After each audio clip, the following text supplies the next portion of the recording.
At my daughter's party, she humiliated me in front of 40 guests and snapped, "Write the check and leave." I signed $45,000 to cover the entire event like always.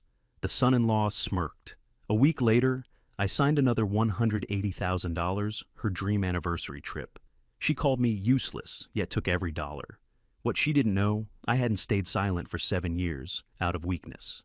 They thought they'd just received the most expensive gift of their lives, until that trip made everything start to collapse. This story begins with an impossible choice.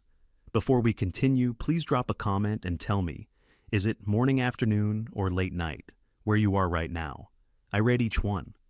Just a note, some details have been adjusted for storytelling. What matters most is the message this story carries. I stood in the middle of my daughter's backyard, wearing Costco khakis and holding a checkbook, while 40 guests pretended not to watch. The golden fairy lights strung between the oak trees made everything look softer than it was. Cressida Prescott, 32 years old, draped in something that cost more than my monthly mortgage. Her Hermes Birkin dangling from her wrist like a trophy, stood near the gazebo with a microphone in her hand. 2.1 million people followed her on Instagram. I was her father, and I hadn't been invited to stay. "Dad, for the love of God, can you just write the check and leave?" she called across the lawn. Her voice carried over the hired string quartet. "You're embarrassing me in my own house." 40 faces turned. I recognized half of them from her social media influencers, brand partners, people whose job descriptions made no sense. The other half wore watches that cost more than I made in a year. My daughter rented this Bethesda mansion for $14,000 a month. The catering alone tonight ran $22,000. The photographer was another 12. Event coordination, 11. She'd sent me the invoice 3 days ago with a text that said one word, help. I walked to the artisanal pretzel station because apparently regular pretzels weren't good enough and opened my checkbook. The pen felt heavier than it should have. Behind me, someone's champagne glass clinked. Someone else laughed low and sharp. I wrote the numbers carefully, 45000, $45,000. The decimal point, 2 zeros. My signature at the bottom, practiced in small. I placed the check on the gift table between a bottle of Dom Perignon and a box wrapped in Tiffany blue. "Thank you, Daddy," Cressida said, already turning back to her guests. The microphone clicked off. My wife, Colleen, 58, and wearing a vintage Chanel jacket she'd bought on credit last spring, stood near the bar with 3 women in tennis whites. She glanced at me once, her expression carefully blank, then returned to her conversation. We'd been married 30 years. She hadn't said my name in front of her friends in 8 months. A small hand tugged my sleeve. Ledger Prescott, my grandson 7 years old, with a Pokemon journal tucked under his arm, looked up at me with worried eyes. "Grandpa, are we okay?" he whispered. I crouched down so we were level. "We will be, buddy." He nodded, but his mouth stayed tight. Kids always know when the adults are lying. I straightened and walked toward the side gate. No one said goodbye. Dashiell Wolf, 34, my son-in-law. Wearing a Tom Ford suit and a Richard Mille watch I knew was fake, because I'd seen the receipt stood near the koi pond talking to 3 men in Italian loafers. He caught my eye as I passed and raised his glass in a lazy salute. His smile didn't reach his eyes. My car, a 2011 Toyota Camry with a crack in the windshield and a dent in the passenger door, sat parked a block down the street. I'd learned years ago not to park in front of the house. Cressida said it lowered the aesthetic. The rain started as I pulled onto the highway toward Tyson's Corner, light at first just enough to blur the headlights of oncoming traffic. I turned the wipers on low and kept my speed steady at 62. The engine hummed, familiar and reliable. 300,000 miles and still running. How many times can a man sign away his dignity before the signature itself becomes evidence? I counted the lane markers, white dashes in the dark, the same question I'd been asking myself for 7 years. The phone buzzed in the cup holder. I glanced down. A text from Dashiell. "Dinner Sunday, bringing investors. You'll need to dress better. No Costco shit." I set the phone back down without responding. 2 minutes later, a voicemail notification appeared. I pressed play and held the phone to my ear. Colleen's voice filled the car, measured and weary. "Richard, please don't embarrass yourself again like tonight. The club ladies were watching. I know you think these things don't matter, but they do. Call me when you get home so I know you made it safely." I deleted the voicemail. She'd called me Richard, my middle name, the one she used when she wanted distance between us. I hadn't been Julius to her in months. Just Richard. Just the man who signed checks and made her friends uncomfortable. The rain picked up. I merged onto the Tyson's exit and followed the familiar turns toward our house.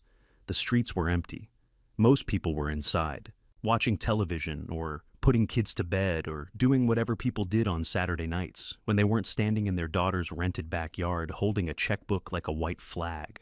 40 guests. Not one asked if I was invited. Not one asked if I was staying. I pulled into the driveway and turned off the engine. The rain drummed on the Camry's roof in a steady rhythm. The porch light was off. Colleen wouldn't be home for hours. She'd stay at the party, laughing with the club ladies, pretending her husband hadn't just walked out early like a hired contractor finishing a job. I sat in the dark and listened to the rain. In the glove box beneath the insurance papers and a stack of old gas station receipts sat a folder I hadn't opened in 3 days. I could feel its weight even without touching it, the kind of weight that doesn't show up on scales. I closed my eyes and let myself say the words out loud alone in the car where no one could hear. I have swallowed more insults than people think a human being can endure, perhaps because I know every sentence is a line item that will be repaid one day. The rain fell harder. I didn't move. Someone watching from the outside would see an old man in cheap khakis, sitting alone in a dented Camry. They'd see failure. They'd see exhaustion. They'd see exactly what I wanted them to see. None of them would see me counting. The house was dark when I finally went inside. I carried the folder from the glove box down to the basement office, the stairs creaking under my weight. The yellow desk lamp cast the only light in the house at 11 that night. I set the folder on the metal desk next to my moleskin notebook, the one that looked like every other Costco expense log, until you understood what the numbers really meant. I opened it to a fresh page and picked up the pen. To anyone glancing over my shoulder, the entries would look mundane. Milk $6.99, bread $4.50. Gas station receipt stapled to page 43. But the real content lived between the lines encoded in a Vigenère cipher I'd been maintaining for 7 years. The kind of cipher that requires a key phrase to decode. The kind no one looks for in a retiree's budget journal. I wrote carefully, translating as I went. Year 7, month 4, day 23. Subject D withdrew $45,000. Pattern ceremonial drain. Event classification, public humiliation with 40 witnesses. ROI to Falcone wallet projected within 48 hours. I flipped back through the pages. 7 years of entries. Every dinner check, every emergency loan, every birthday gift demanded with a smile and delivered with a check. The numbers told a story that would make sense to exactly 3 people on Earth, and 2 of them worked for the Bureau. I found the first entry. The ink had faded slightly, but the words were still clear once decoded. Year 0, day 1. Daughter introduced subject J at family dinner. Falcone family ring visible on left hand. Operation initiated. God help me. I remembered that night. Cressida had been 25, fresh out of her second failed startup, living in my basement, and talking about influence marketing like it was a real career. She'd brought home Dashiell Wolf, charming, well-dressed, too smooth for a man claiming to work in commercial real estate. And on his left hand, barely visible under his shirt sleeve, when he reached for the wine bottle, I'd seen it, the Falcone family crest, a ring that hadn't been worn openly in public since the RICO trials of 2001. I'd smiled, shaken his hand, welcomed him to the family. Then I'd gone downstairs and made a phone call that would define the next 7 years of my life. Every entry after that was a small bullet. No one dies from a small bullet, but count enough of them fire at the right pressure point and an entire empire can collapse. That's what the Bureau had taught me. That's what I'd been doing for 28 years, long before Dashiell Wolf ever walked through my door. Some men keep journals to remember their lives. I keep one to dismantle someone else's. I closed the moleskin and turned to the laptop. The Lenovo was old, covered in AARP member stickers and a fading decal from a cruise line Colleen had booked 3 years ago. To anyone watching, it was the computer of a man who checked email twice a week and got confused by software updates. I typed in the 38-character password. The screen flickered. The desktop wallpaper, a generic mountain landscape, dissolved. In its place, a black screen with green text, the kind that hadn't been standard since the 90s. Level 5, clearance. Federal Bureau of Investigation. Secure access granted. The header read, Operation Crimson Account, Year 28, Day 4. Below it, a single line of status text. 847 pages evidence accumulated.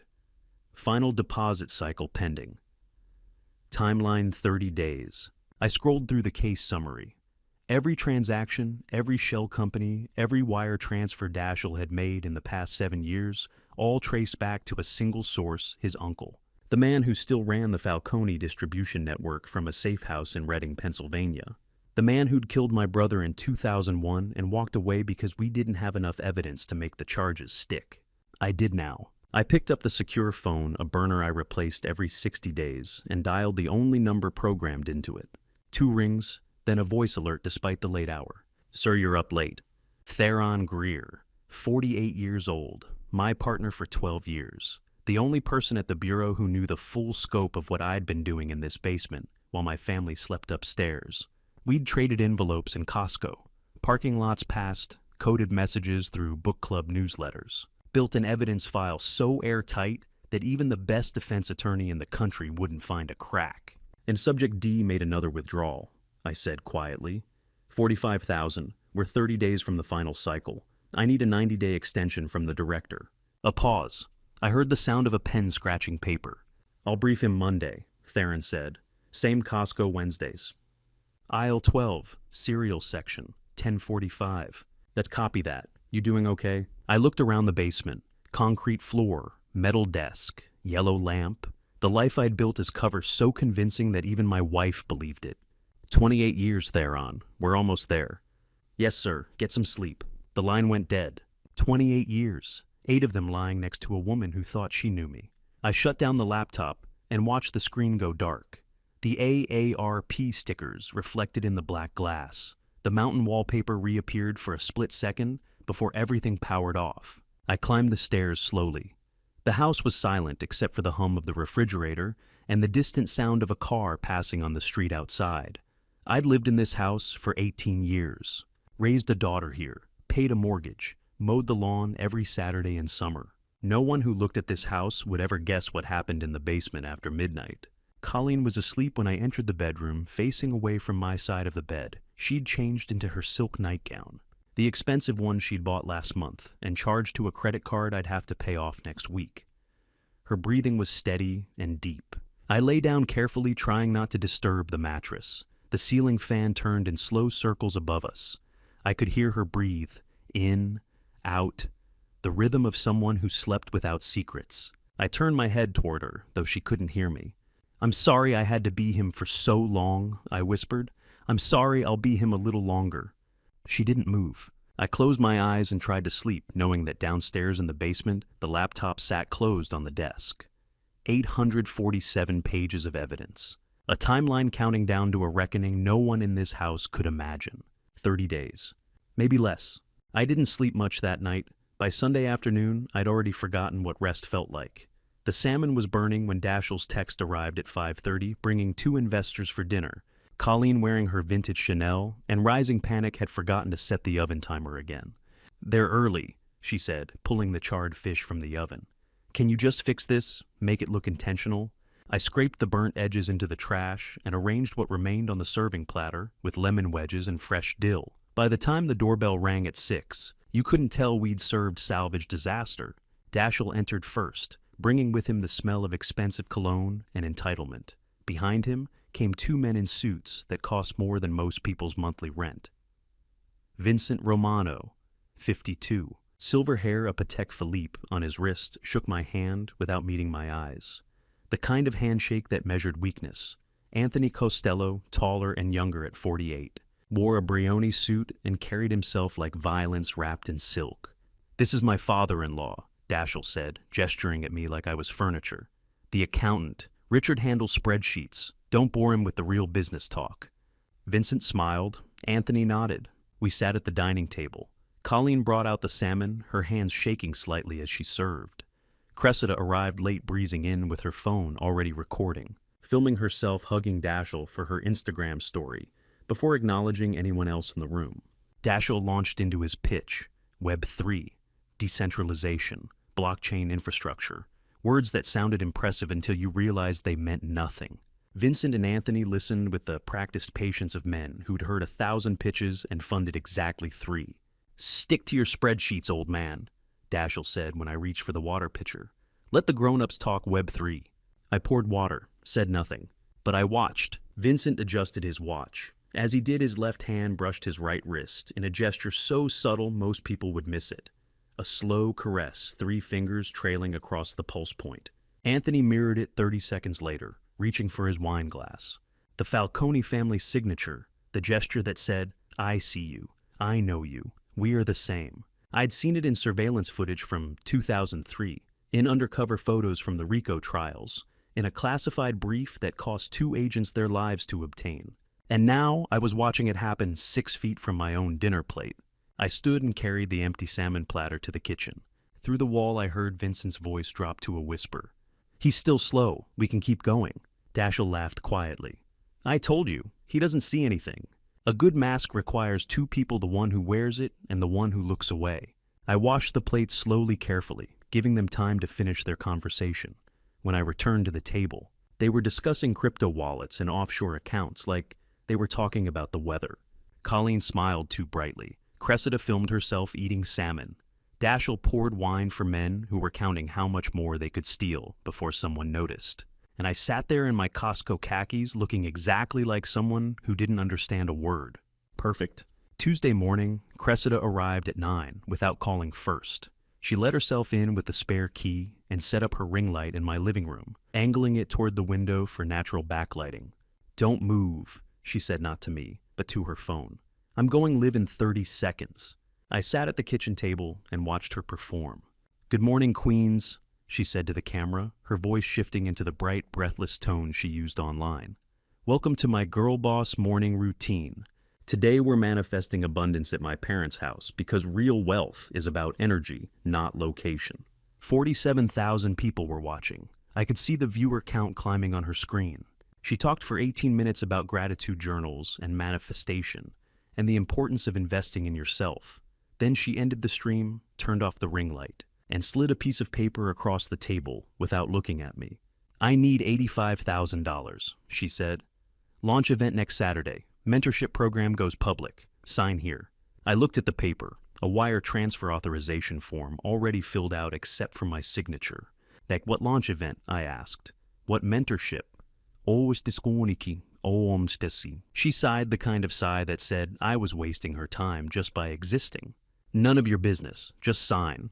I don't have time to explain my career to someone who's never had one." $85,000, signed in 4 seconds. Not one question about where it would go. She took the paper, folded it into her Hermes bag, and walked out without saying goodbye. I waited until her car pulled away. Then I opened my laptop. The search took 3 minutes. Cressida Prescott Mentorship Program, How I Made $1 Million at 30. The top result was a Reddit thread. 463 comments, most of them angry. I started reading. Paid $11,000 in March for the mentorship program. No response to emails. Account blocked on Instagram when I asked for a refund. Gave her $8,500 from my divorce settlement. She promised one-on-one coaching. Got a PDF and a good luck babe text. $15,000 gone. She won't even read my DMs anymore. I scrolled through the thread. 32 documented victims. Some had paid $8,000, others $15,000. A few had been promised refunds that never came. One woman had driven to Cressida's rental mansion and been turned away by security. I did the math quickly. Conservative estimate $240,000. Worst case, $450,000. None of it refunded. None of it explained.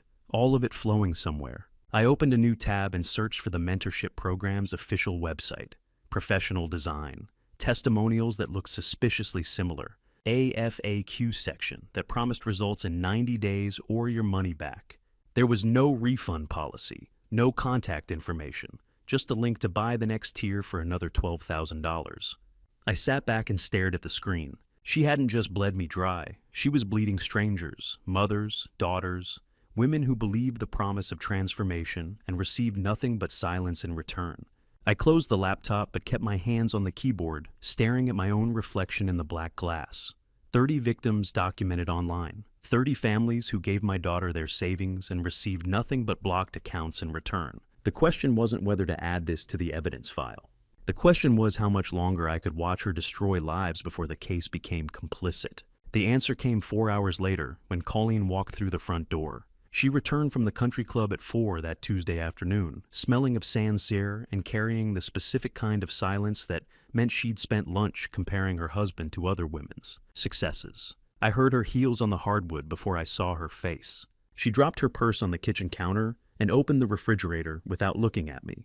Margaret's husband just made name a partner at Williams & Connolly. She said, her voice flat. They're building a place in Aspen, second home, cash. I said nothing. Yet Cynthia is cruising the Mediterranean on a yacht her husband bought outright. Outright Richard, no loan. She pulled out a bottle of white wine and poured herself a glass. Her hand shook slightly. Why couldn't you just have made manager? She wasn't looking at me. Just one promotion. Just once couldn't you have been the man they talk about at lunch instead of the one they pity? I know, I said. You know, she repeated. That's all you ever say. You know, like knowing makes it better. She drank half the glass in one swallow. I'm going to play poker online tonight, she said, turning toward the stairs. Don't bother me. It's the only thing that makes me feel like I'm winning at something. She disappeared upstairs. I heard the bedroom door close. I stood in the kitchen and counted to 60. I knew it wasn't poker. It was live dealer blackjack streamed from a casino in San Jose, Costa Rica. I'd been tracing the offshore account since month 4. She thought she was being careful. Separate email.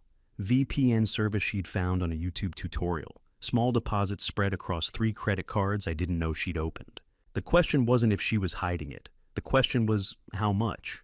Last I checked, $180,000, give or take. Some wives hide affairs. Mine hides at a roulette table 4,000 miles away in Costa Rica. I sat down at the kitchen table and let my mind drift backward, not because I wanted to, because that's where it always went when the present became too heavy to carry alone. Christmas night, 2017. 7 years ago, almost to the month. The living room had smelled like ginger and cinnamon from the candles Colleen loved. The Christmas tree stood in the corner, white lights twinkling against silver ornaments. The floors creaked the way old houses do, the sound familiar and grounding. I was 53. Cressida was 25, fresh off her second failed business venture, living in our basement, and talking about becoming an influencer like it was a legitimate career path.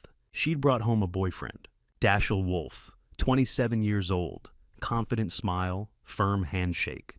He wore a suit that cost more than my monthly car payment and talked about commercial real estate with the smooth certainty of someone who'd practiced the lie.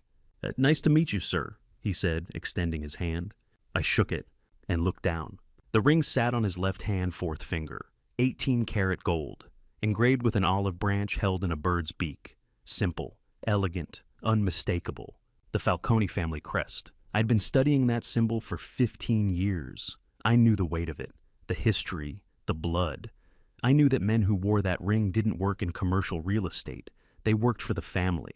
They collected debts. They moved money. They married into targets. I smiled.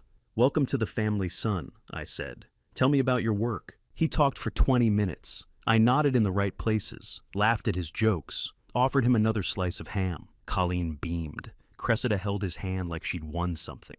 Then I excused myself to check on dessert. Outside, standing on the back porch in the cold December air, I pulled out the burner phone I kept in my coat pocket and dialed the only number programmed into it. 2 rings. Sinclair, Warren's voice, FBI director, my friend for 26 years, the only person alive who knew what I really was. I have him, I said quietly. Inside, Falcone soldier, the uncle's nephew, year 0 starting now. A pause. I heard Warren exhale slowly. Are you sure this is going to cost you everything, Richard? I looked through the kitchen window. Cressida was laughing. Dashiell had his arm around her waist. Tell me it's worth it, I said. It will be. Chess masters sacrifice pawns. Kings sacrifice daughters. I hung up and went back inside, served pie, made small talk, welcomed the man who would destroy my family into my home, and smiled while I did it.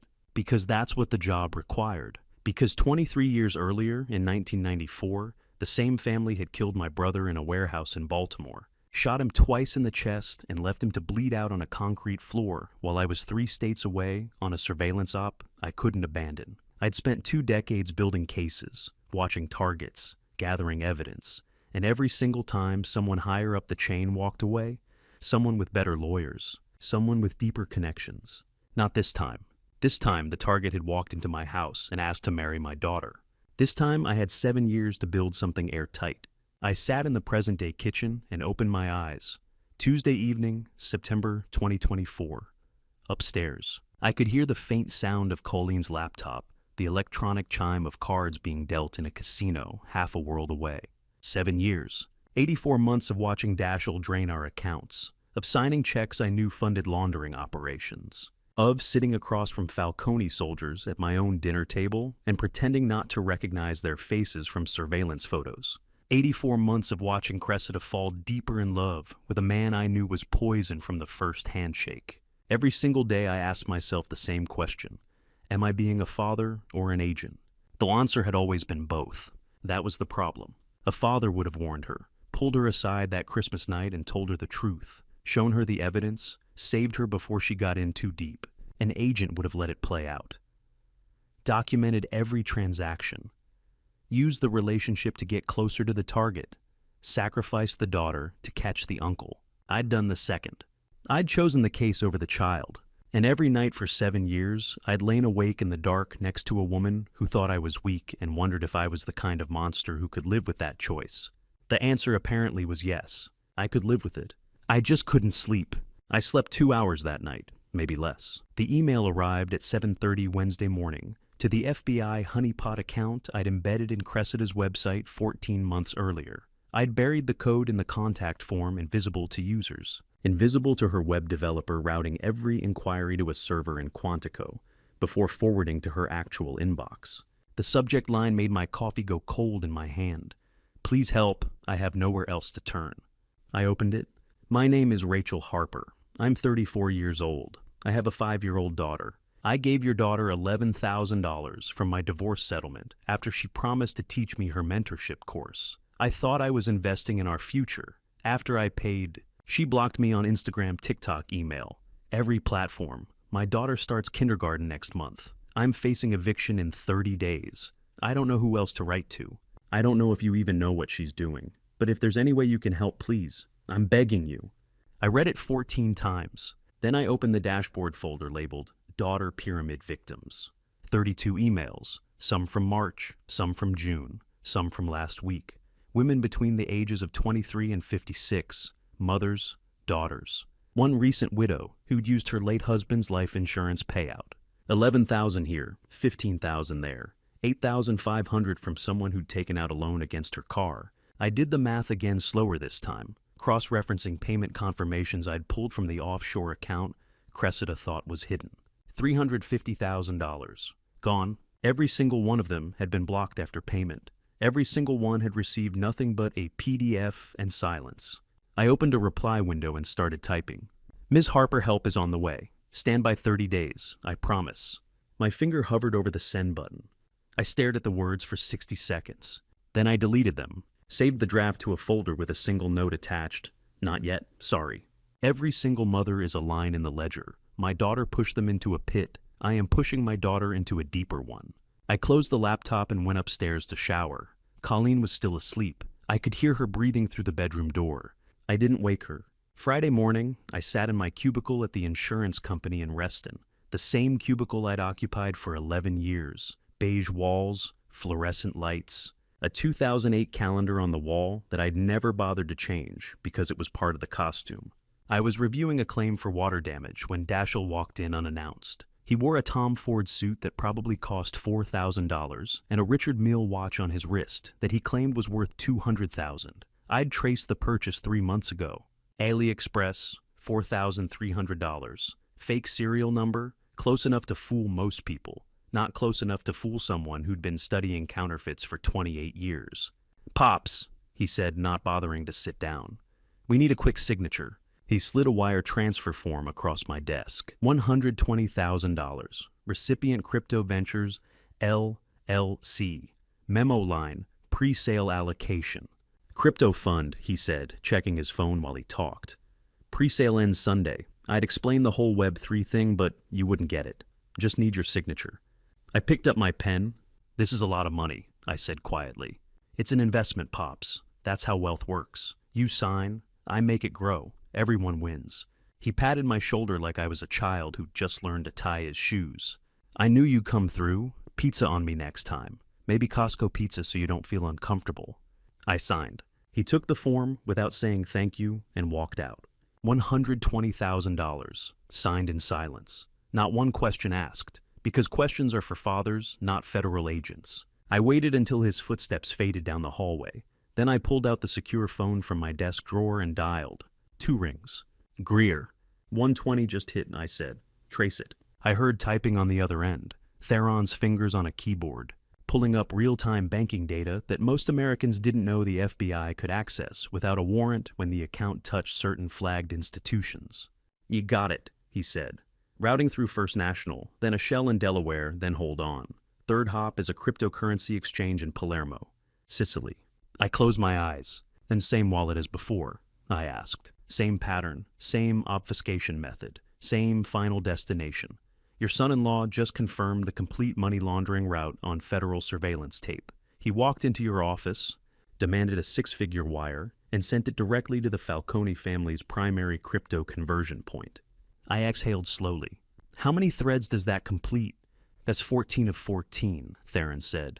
You've got wire fraud money laundering RICO predicates conspiracy, the whole chain documented, shell companies traced, crypto wallets mapped, family connections confirmed.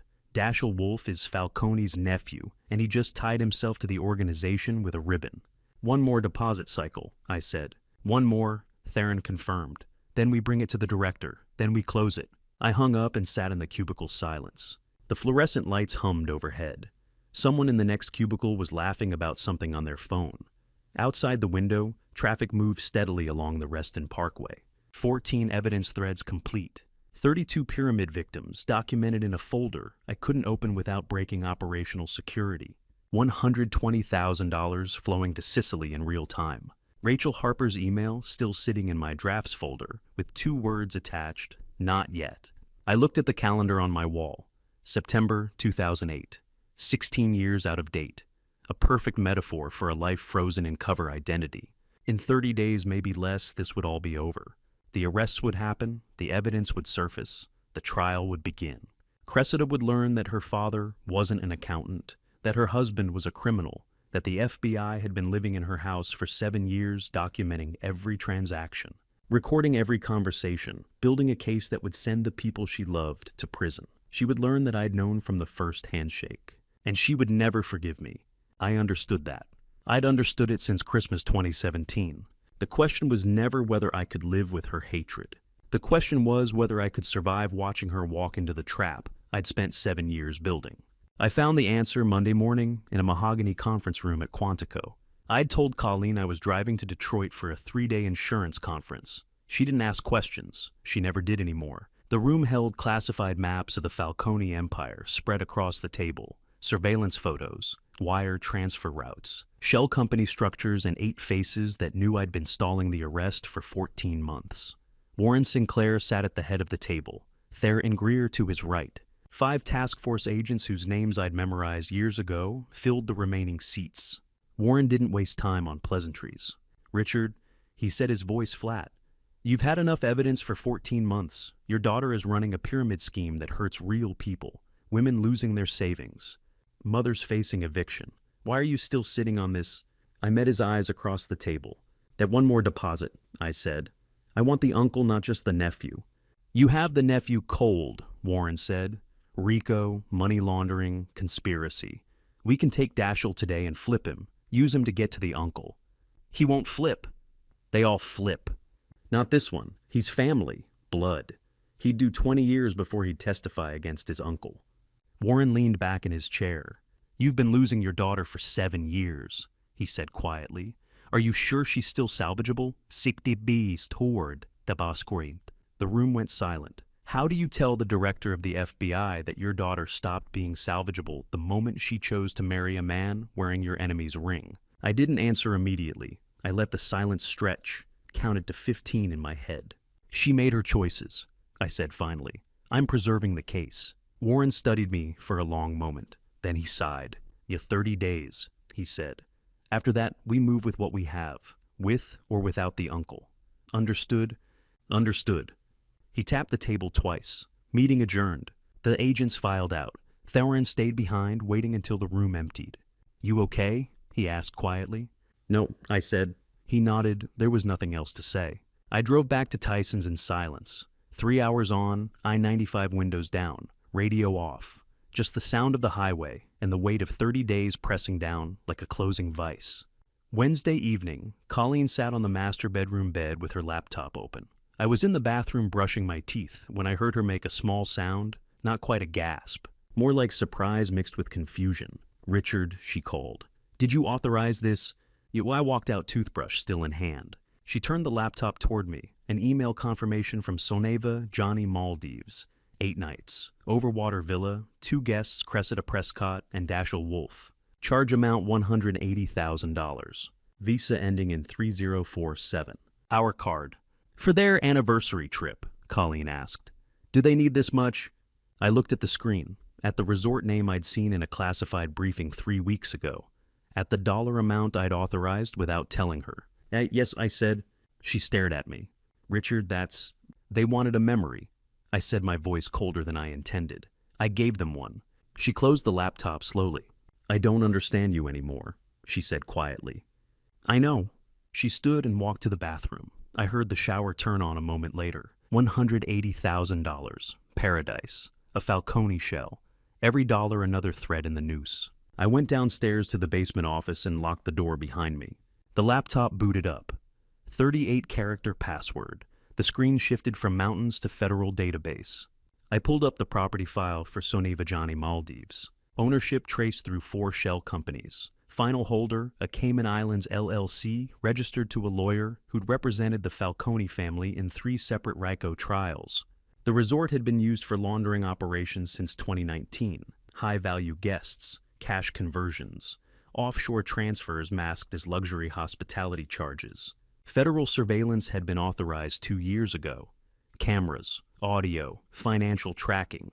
Every guest who stayed there ended up in a file. I opened the surveillance request form and typed, Own subjects, Cressida Prescott, Dashiell Wolf. Dates, October 12th to 20th, 2024. Booking confirmation attached. Request off full surveillance package, photographic audio, financial transaction monitoring. Subjects expected to enter Falcone-controlled property. Evidence threshold addition requested. I hit submit. The system processed for 30 seconds. Then a confirmation message appeared. Request approved. Surveillance activated. Evidence threshold +1. Subjects will be photographed entering Falcone restricted area within 30 days projected. Data will be admissible in federal prosecution under existing warrant 2022-OC-4471.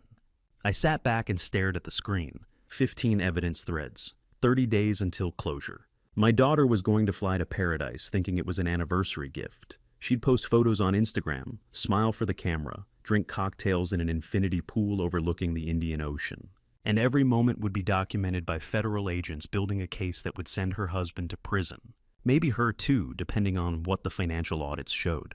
I closed the laptop and listened to the water running through the ceiling. Colleen in the shower, washing away another day of a marriage she didn't understand anymore. She thought I was weak, pathetic, a man who couldn't say no to his own daughter. She had no idea I'd just sent that daughter into a surveillance trap that would photograph her walking into a mafia-owned resort with a man the FBI had been tracking for 7 years. She had no idea that every dollar I'd signed away was building a federal case. She had no idea her husband wasn't an accountant. And in 30 days when the arrests happened and the news broke and the trial began, she'd learn the truth about every lie I'd told her for the past 8 years. She'd learn I'd been FBI since before we met, that the accountant job was cover, that the weak man signing checks was actually a deputy assistant director running the longest undercover operation in bureau history. She'd learn I'd let our daughter marry a criminal to build a case. And she'd never forgive me either. I understood that too.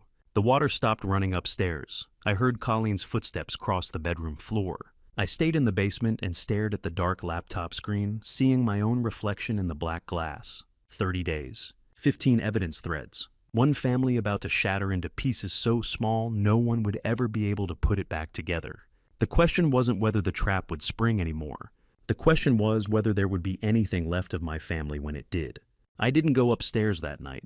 I stayed in the basement until the question stopped mattering. At 4 Thursday morning, unable to sleep for the third night in a row, I opened the folder labeled Daughter Pyramid Victims and forced myself to read what I'd been documenting for 14 months without truly facing. 32 emails. I'd counted them, filed them, cross-referenced them with payment confirmations, but I'd never read them all in sequence. Email number 1, March 2023, Jennifer 38, single mother of 2. $8,000 from her divorce settlement after seeing a TikTok about financial freedom. After payment. Blocked on every platform. 3 months behind on rent. Email 7, Sarah 41, disability recipient. Paid for 3 months because Cressida promised she'd make it back in 6 weeks. Now she couldn't afford her daughter's asthma medication. Email 12, Robert 67. Liquidated his IRA because Cressida said her program changed her life at 30. $340 left. Winter was coming. I read them all. 12 single mothers who'd given money from divorce settlements or disability payments. 8 retirees who'd emptied retirement accounts. 12 recent college graduates who'd paid tuition money for courses that never materialized. Every email ended the same: blocked accounts, no refunds, no responses. I cross-referenced the payment trail. The money flowed through 4 shell identities, all managed by a lawyer Dashel paid annually to maintain. From there, direct deposits into Dashel's crypto fund, then conversion to offshore wallets, then Sicily, the Falcone family wallet. My daughter was feeding a money laundering operation and didn't even know it. Or maybe she did. I wasn't sure which version was worse. Is there any justice in the world that doesn't demand a piece of your soul as payment? I closed the laptop when the sun started coming up. I didn't draft any replies. I didn't send any help. I just logged the evidence and added it to the file. Thursday evening at 6, I stood by the 100-year-old oak tree in the backyard, smoking a cheap cigar from the gas station. Colleen hated when I smoked. I only did it when I needed to think. Theron arrived through the back gate carrying a Costco bag like a neighbor returning something borrowed. We'd met in the parking lot an hour earlier, standard protocol. He walked over and stood beside me without speaking. "You look like hell," he said finally. "I feel worse." He pulled out his own cigar and lit it. We stood in silence, 2 middle-aged men smoking in the fading daylight. "We can flip this," Theron said quietly. "Bust the pyramid now. Push your daughter toward cooperation. Get to the husband faster. Accelerate the timeline." I took a long drag and watched the smoke drift toward the fence. "And lose the uncle, no. We have enough on Dashel to—" "He won't flip," I said. "Not against family, you know that. So we let your daughter keep stealing—" "We need her on the pyramid arrest record," I said. "It's why she'll cooperate later. We go for all 3 at once. Daughter, husband, uncle, maximum pressure. RICO charges stick harder when everyone falls simultaneously." Theron was quiet for a long moment. "Richard," he said finally, "she's 32 years old. She's going to do federal time. I know. Real time, not probation, federal prison. I know. The state will be merciful. I will not. I've watched her destroy 32 lives," I said. "The state will be merciful enough." Theron studied me in the dimming light. "You're sure about this?" "No," I said, "but I'm doing it anyway." He nodded slowly, took one more drag, dropped the cigar, and crushed it under his shoe. 26 days, he said. "Then it's over. 26 days. He walked back through the gate without another word. I stayed by the oak tree until the cigar burned down. Then I went inside, past Colleen in the living room, watching something on her laptop, down to the basement office. I opened the secure FBI dashboard. The login screen appeared. There was a prompt I'd been ignoring for 3 weeks. Password expiration in 5 days. Update required. I clicked it. The system asked for a new password. 30-character minimum, mix of letters, numbers, symbols. I sat with my hands on the keyboard for a full minute.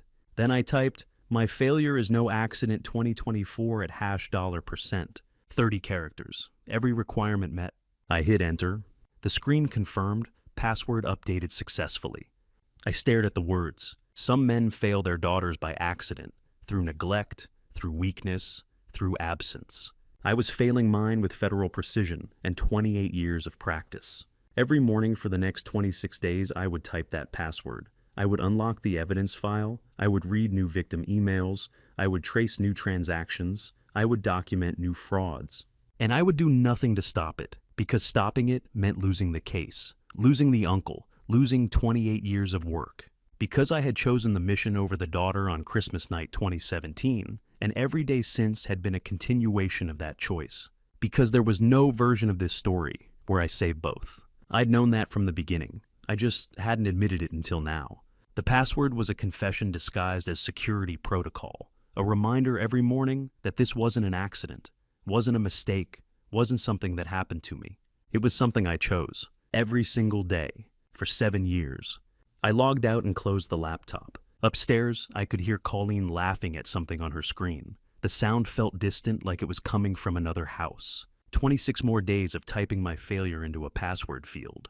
26 more days of watching my daughter destroy lives, while I built the evidence file that would destroy hers. 26 more days of pretending to be an accountant who couldn't say no instead of an agent who wouldn't. I sat in the basement darkness and listened to my wife laugh at something I'd never understand. And I wondered if there would be anything left of any of us when this was over. The answer came 2 days later, on a fog-covered golf course. Warren Sinclair's swing on the 7th hole that Saturday morning was an intentional miss, the kind of deliberate failure that signaled the conversation about to happen had nothing to do with par and everything to do with the 28-year operation approaching its final 30 days. The Congressional Country Club was deserted at 8 a.m. Just fog rolling across the fairway, and 2 men who'd known each other long enough to communicate through bad golf swings. Warren's ball landed in the rough exactly where he'd aimed it. We walked in silence until we were out of earshot of the clubhouse. CNN picked it up. Warren said quietly, pulling out a 7-iron he wouldn't use. Your daughter's pyramid scheme, 3-minute segment on financial fraud targeting millennial women. They interviewed 4 victims, used her Instagram handle, 2.1 million followers now watching her get destroyed in real time. I kept walking. We have 30 days maximum, Warren continued. Before the IRS gets there first and the case becomes tax fraud instead of organized crime. Before it stops being our jurisdiction and starts being theirs. Yes, then I have 30 days, I said. Warren stopped walking, turned to face me. Richard, he said, and his voice had the weight of 28 years behind it. After everything I need to ask, was it ever worth it? And was 28 years of hunting one family worth losing your own? Ask me when the handcuffs close. I'll tell you when we have the uncle in custody, I said. And if we don't, then I'll know. Warren studied me for a long moment. Then he turned and walked back to his ball, set up, swung. Perfect drive, 280 yards straight down the center of the fairway.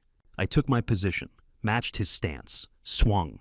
My ball landed 6 feet from his. Neither of us said another word until we reached the clubhouse. Sunday morning, I sat in the kitchen drinking coffee when Colleen walked in, carrying her iPad. Her face was already red before she said a word. Richard, she said, her voice shaking, there's $12,000 missing from the joint account. I didn't look up from my coffee. Every week, she continued, for 2 months, $24,000 total. Are you having an affair? Are you draining our savings? I set down my cup slowly. Is Helen... I said, using her real name, the one from 30 years ago, before we became the Prescotts. That's coming out of your account access, not mine. She stared at me. Check your withdrawal history, I said. She looked down at the iPad in her hands. Her fingers moved across the screen. I watched her face go from red to pale in the span of 15 seconds. She started. I know, I said. $12,000 every week for 8 weeks. Not stolen, gambled, by the wife accusing theft. She stood there frozen, the iPad shaking slightly in her hands. How long have you known? She whispered. Long enough? And you didn't say anything? I looked at her directly for the first time since she'd walked into the kitchen. Would it have stopped you? She had no answer. She turned and walked upstairs without another word. I heard the bedroom door close. I sat alone in the kitchen and let my coffee go cold. 3 months of escalation, $12,000 weekly. $96,000 total if I counted the withdrawals I'd traced back to June. She wasn't just gambling, she was losing, systematically, consistently, to a Costa Rican blackjack site designed specifically to exploit addiction patterns in middle-aged women with disposable income and social shame. I'd traced the site months ago. Offshore registration, no regulatory oversight, payout algorithms designed to create intermittent reinforcement, just enough wins to keep players hooked. Never enough to break even. But sitting in the kitchen that Sunday morning, a different thought crystallized. Someone had introduced Colleen to that site. Someone who knew her well enough to understand that her fear of the country club lady's judgment would keep her silent about the losses. Someone who benefited from having my wife drowning in secret debt she couldn't confess. I pulled out my phone and opened the tracking file I'd been maintaining on Colleen's digital activity. Scrolled back, found the first login to the Costa Rican site. 26 months ago, Cressida had been expanding her pyramid scheme, recruiting new victims, building her influencer platform, laundering money through Dashiell's crypto operations. 26 months ago, my daughter had needed her mother, distracted, desperate, complicit in the family's collective denial. I sat very still. The pattern was too clean, too deliberate. Gambling addiction doesn't appear overnight in a woman who'd never shown interest in casinos or online betting. It gets introduced, recommended, sold as entertainment or stress relief or a way to feel powerful. Someone had sent Colleen that first link, that first referral message, that first promise of easy money and private thrills. Someone who understood that a wife drowning in shame would never question her daughter's sudden wealth. Someone who knew that financial desperation makes people blind. I looked up at the ceiling, could hear Colleen moving around in the bedroom above me, probably deleting her browser history, probably changing passwords, probably trying to hide evidence I'd already documented 14 months ago. My coffee had gone completely cold. I didn't get up to make more. I just sat there thinking about the mathematics of family destruction. One daughter running a pyramid scheme. One son-in-law laundering money for the mafia. One wife addicted to offshore gambling. One husband documenting it all for federal prosecution. And somewhere in the evidence file I'd been building for 7 years was a referral message sent 26 months ago that would tell me exactly who'd introduced my wife to her addiction. I already knew the answer. I waited until Sunday night to prove it. The FBI forensic hacking tool loaded onto Colleen's iPad at 11:30 while she slept upstairs, her breathing steady and unaware that her husband was about to trace every Costa Rican blackjack hand she'd played for 26 months back to the person who'd taught her how to lose. The basement office was dark except for the glow of my laptop. I'd copied the iPad's encrypted data to the FBI server using root access protocols that technically required a warrant. I had 14 of them. This operation had more legal coverage than most federal buildings. The gambling site's transaction history appeared on my screen. Clean, professional, designed to look legitimate. 26 months of activity. $12,000 deposited weekly. $9,000 to $10,000 returned in a consistent losing pattern that kept the addiction alive without completely draining the account. The algorithm was sophisticated, designed to sustain hope while ensuring steady losses. I calculated quickly. Total deposits $310,000. Total withdrawals $130,000. Net loss $180,000, not counting the overdraft fees and offshore credit she'd taken out to cover the gaps. I scrolled to the beginning, the first message, the referral that started it all. Sent 26 months ago, March 2022, from Cressida Prescott. Mom, you're stressed. Try this. It's how I keep myself happy. A link, a smile emoji, a virtual hug. My daughter had introduced her own mother to a gambling addiction. Some daughters protect their mothers. Mine weaponized hers. I sat in the darkness and read the message 14 times. She didn't just bleed me. She didn't just defraud 32 victims. She deliberately addicted the woman who raised her to a site designed to exploit shame and social anxiety. She'd known exactly what she was doing, known that Colleen's fear of the country club ladies would keep her silent, known that a mother drowning in debt would never question her daughter's sudden wealth, known that guilt and shame would paralyze any intervention. I closed the laptop. The case wasn't a side effect anymore. It was mercy. Monday afternoon at 2, I sat across from Colleen at a corner table in a suburban Starbucks. The crowd was sparse, a few college students with laptops, a mother with a stroller, no one paying attention to a middle-aged couple having a quiet conversation. I placed the folder on the table between us. $180,000, I said quietly. Costa Rica, 26 months, I've known. Colleen stared at the folder like it was a grenade. Richard I. Dandip, open it. She opened it with shaking hands. Transaction histories, site screenshots, withdrawal patterns, all of it documented with federal precision. She started crying, not loud, just silent tears running down her face while she flipped through pages that proved her secret had never been secret at all. Richard, I'm sick, she whispered. I can't stop. The shame is I can't tell anyone. The ladies at the club would... And idiamons aspid. Helen, I said using her real name, who introduced you to the site. She went very still. 30 seconds of silence. I counted them. Finally, barely audible. Cressida? She said it was a way to make money quietly, to not have to depend on you, to have something of my own. $180,000. 26 months. Introduced by the daughter she was trying not to burden. I showed no reaction, just closed the folder and pulled it back to my side of the table. I'll handle it, I said. Colleen looked up, tears still on her face. What do you mean, handle it? You're going to keep playing for 30 more days, I said. Then we talk. She stared at me like I'd spoken a foreign language. Keep, Richard. I just told you I can't stop. I need help. I need 30 days, I repeated. Then we talk. What are you going to do about Cressida? I stood up, put the folder under my arm. 30 days, I said again. She grabbed my wrist across the table. Her hand was cold. Richard, what does handle it mean? I didn't answer. She held my wrist tighter. Who are you? She whispered. I looked down at her. At the woman I'd been married to for 30 years. The woman who thought she knew me. The woman who'd called me Richard for decades without ever questioning whether that was the whole truth. Someone who fixes problems, I said. I pulled my wrist free and walked out. Behind me, through the Starbucks window, I could see her sitting frozen at the table, staring at the empty space where the folder had been, staring at the husband who'd just told her to keep gambling for 30 more days, staring at a man she was starting to realize she'd never actually known. I got in my Camry and sat in the parking lot for 5 minutes. 30 days until operation closure. 30 days until simultaneous arrests. 30 days until Colleen discovered that the weak accountant she'd pitied for 3 decades had been documenting every dollar, every fraud, every betrayal with federal precision. 30 days until she learned her daughter was going to federal prison. 30 days until she learned her husband had been FBI since before they met. 30 days until she learned the man called Richard had been someone else entirely. I started the engine and drove home. That night, Colleen didn't come downstairs for dinner. I heard her moving around in the bedroom, pacing, probably trying to understand what had just happened at Starbucks, probably trying to reconcile the man who'd signed checks without argument for 7 years with the man who'd just produced a federal-level surveillance file on her own gambling addiction, probably asking herself the question she'd whispered across the table. Who are you, Richard?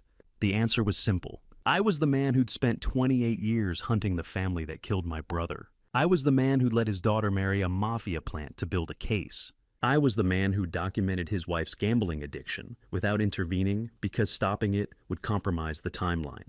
I was the man who'd chosen the mission over the family on Christmas night 2017 and every single day since. I was exactly who I'd always been. She just hadn't known it until now. The question followed me home from Starbucks and waited in the bedroom. The suitcase lay half-packed on the bed. Monday evening at 9, Colleen's hands frozen on a folded blouse. When I walked in and said the 4 words that made her realize leaving might be more dangerous than staying. I need you here. She looked up at me. Her eyes were red. She'd been crying since she got home. I should leave, she said quietly. I deserve it. After what I've done. After what she... No, I said, stay. Richard, I don't even know what's happening. I don't know who you are anymore. I don't... The 30 more days, I said. Stay for 30 more days. Then we'll discuss everything. She stared at me. Why? Because I'm asking. What are you doing? Her voice was barely a whisper.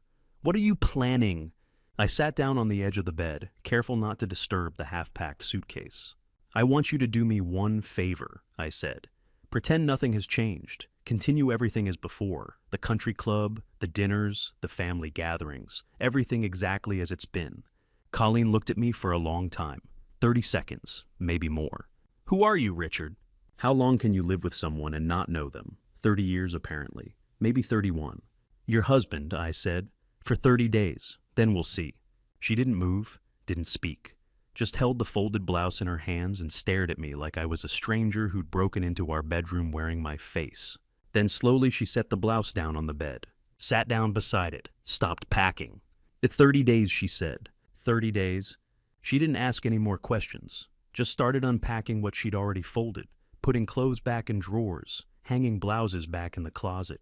I left her there and went downstairs to the basement office. 30 days until operation closure. 30 days until she learned the truth about everything. 30 days of pretending to be the man she thought she'd married. I could manage that. I'd been managing it for 8 years already.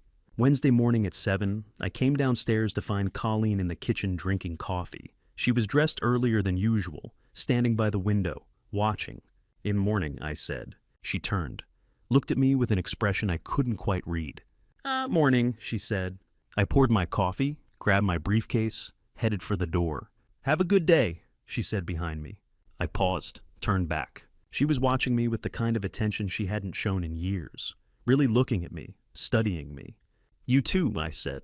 I walked out to the Camry and drove toward work. What I didn't know, what I couldn't have known from inside the car, was that Colleen stayed at that window for 15 minutes after I left, watching my taillights disappear down the street, thinking. I didn't know that she'd been watching me differently since Monday, noticing things she'd stopped noticing years ago. I didn't know that she'd started paying attention to my patterns, my routines, the small deviations that most wives would miss. I didn't know that she'd noticed something I'd been doing every Wednesday for 12 years.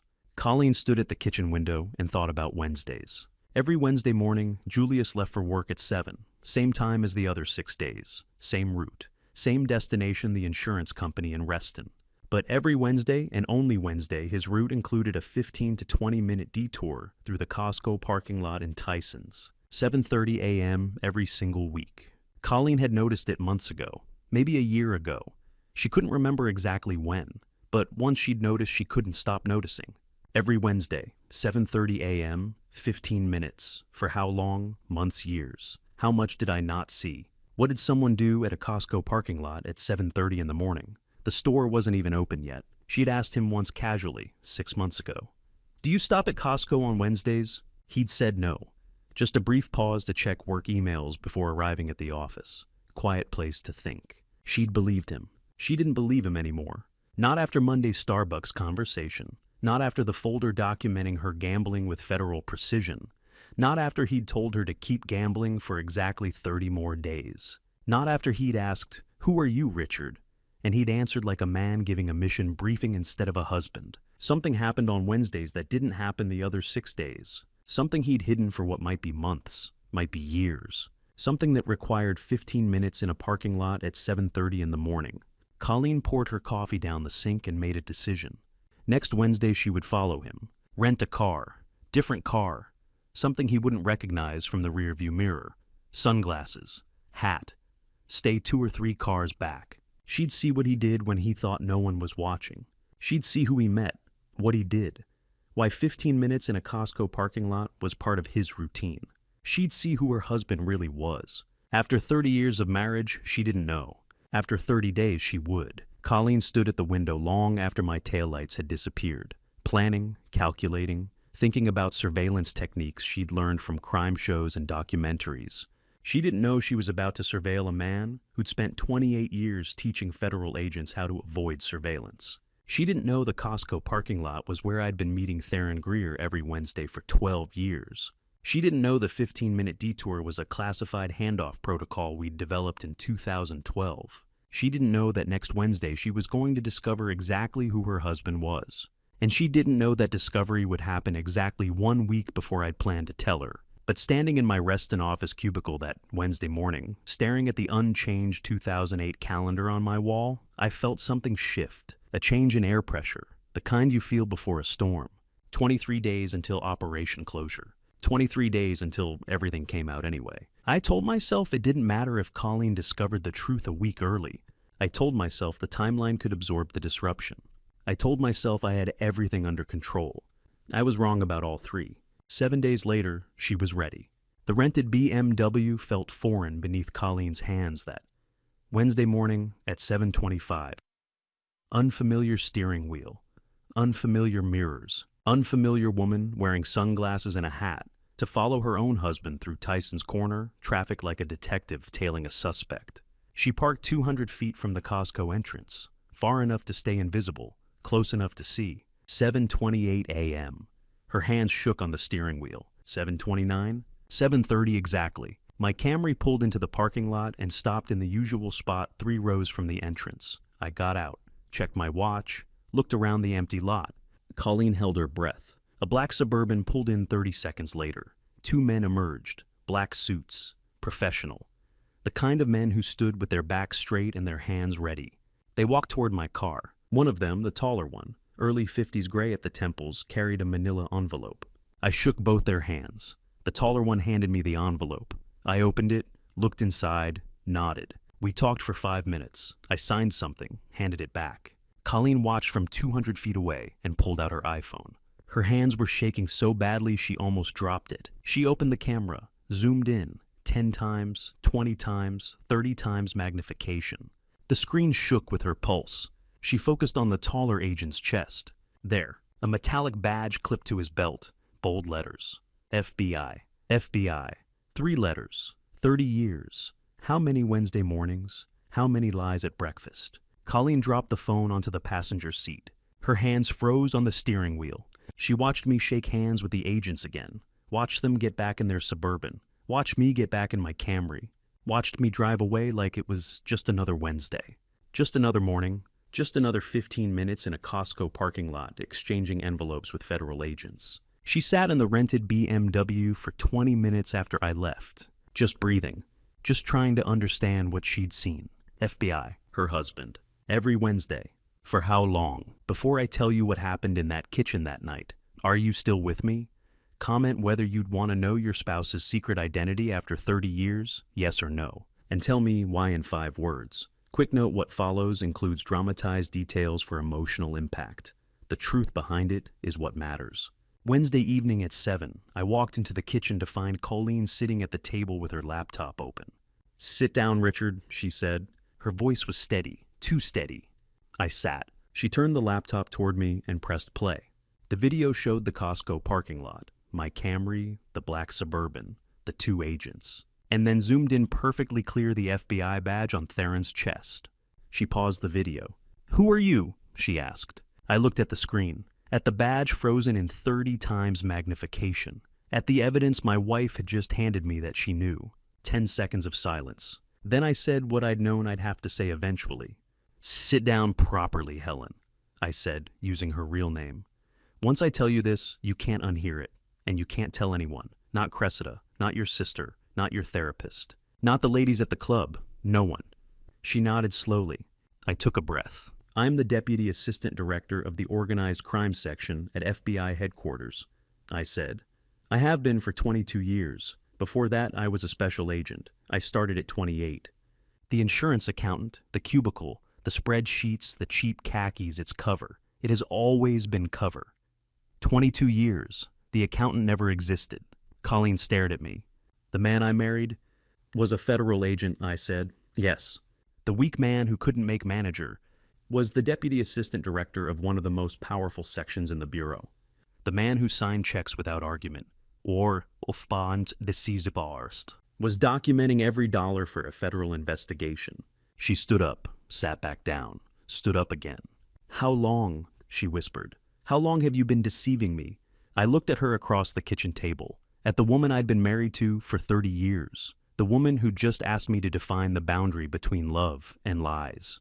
"Define deceiving," I said, because the truth was complicated, because I'd been assigned to date her in 1995 as part of a federal investigation into her father's distribution network, because I'd fallen in love with her somewhere between year 2 and year 3, because I'd married her knowing the wedding was both genuine and operational, because I'd spent 30 years being both her husband and a federal agent, and I'd never figured out where one ended and the other began. "Define deceiving," I repeated. Colleen sat very still.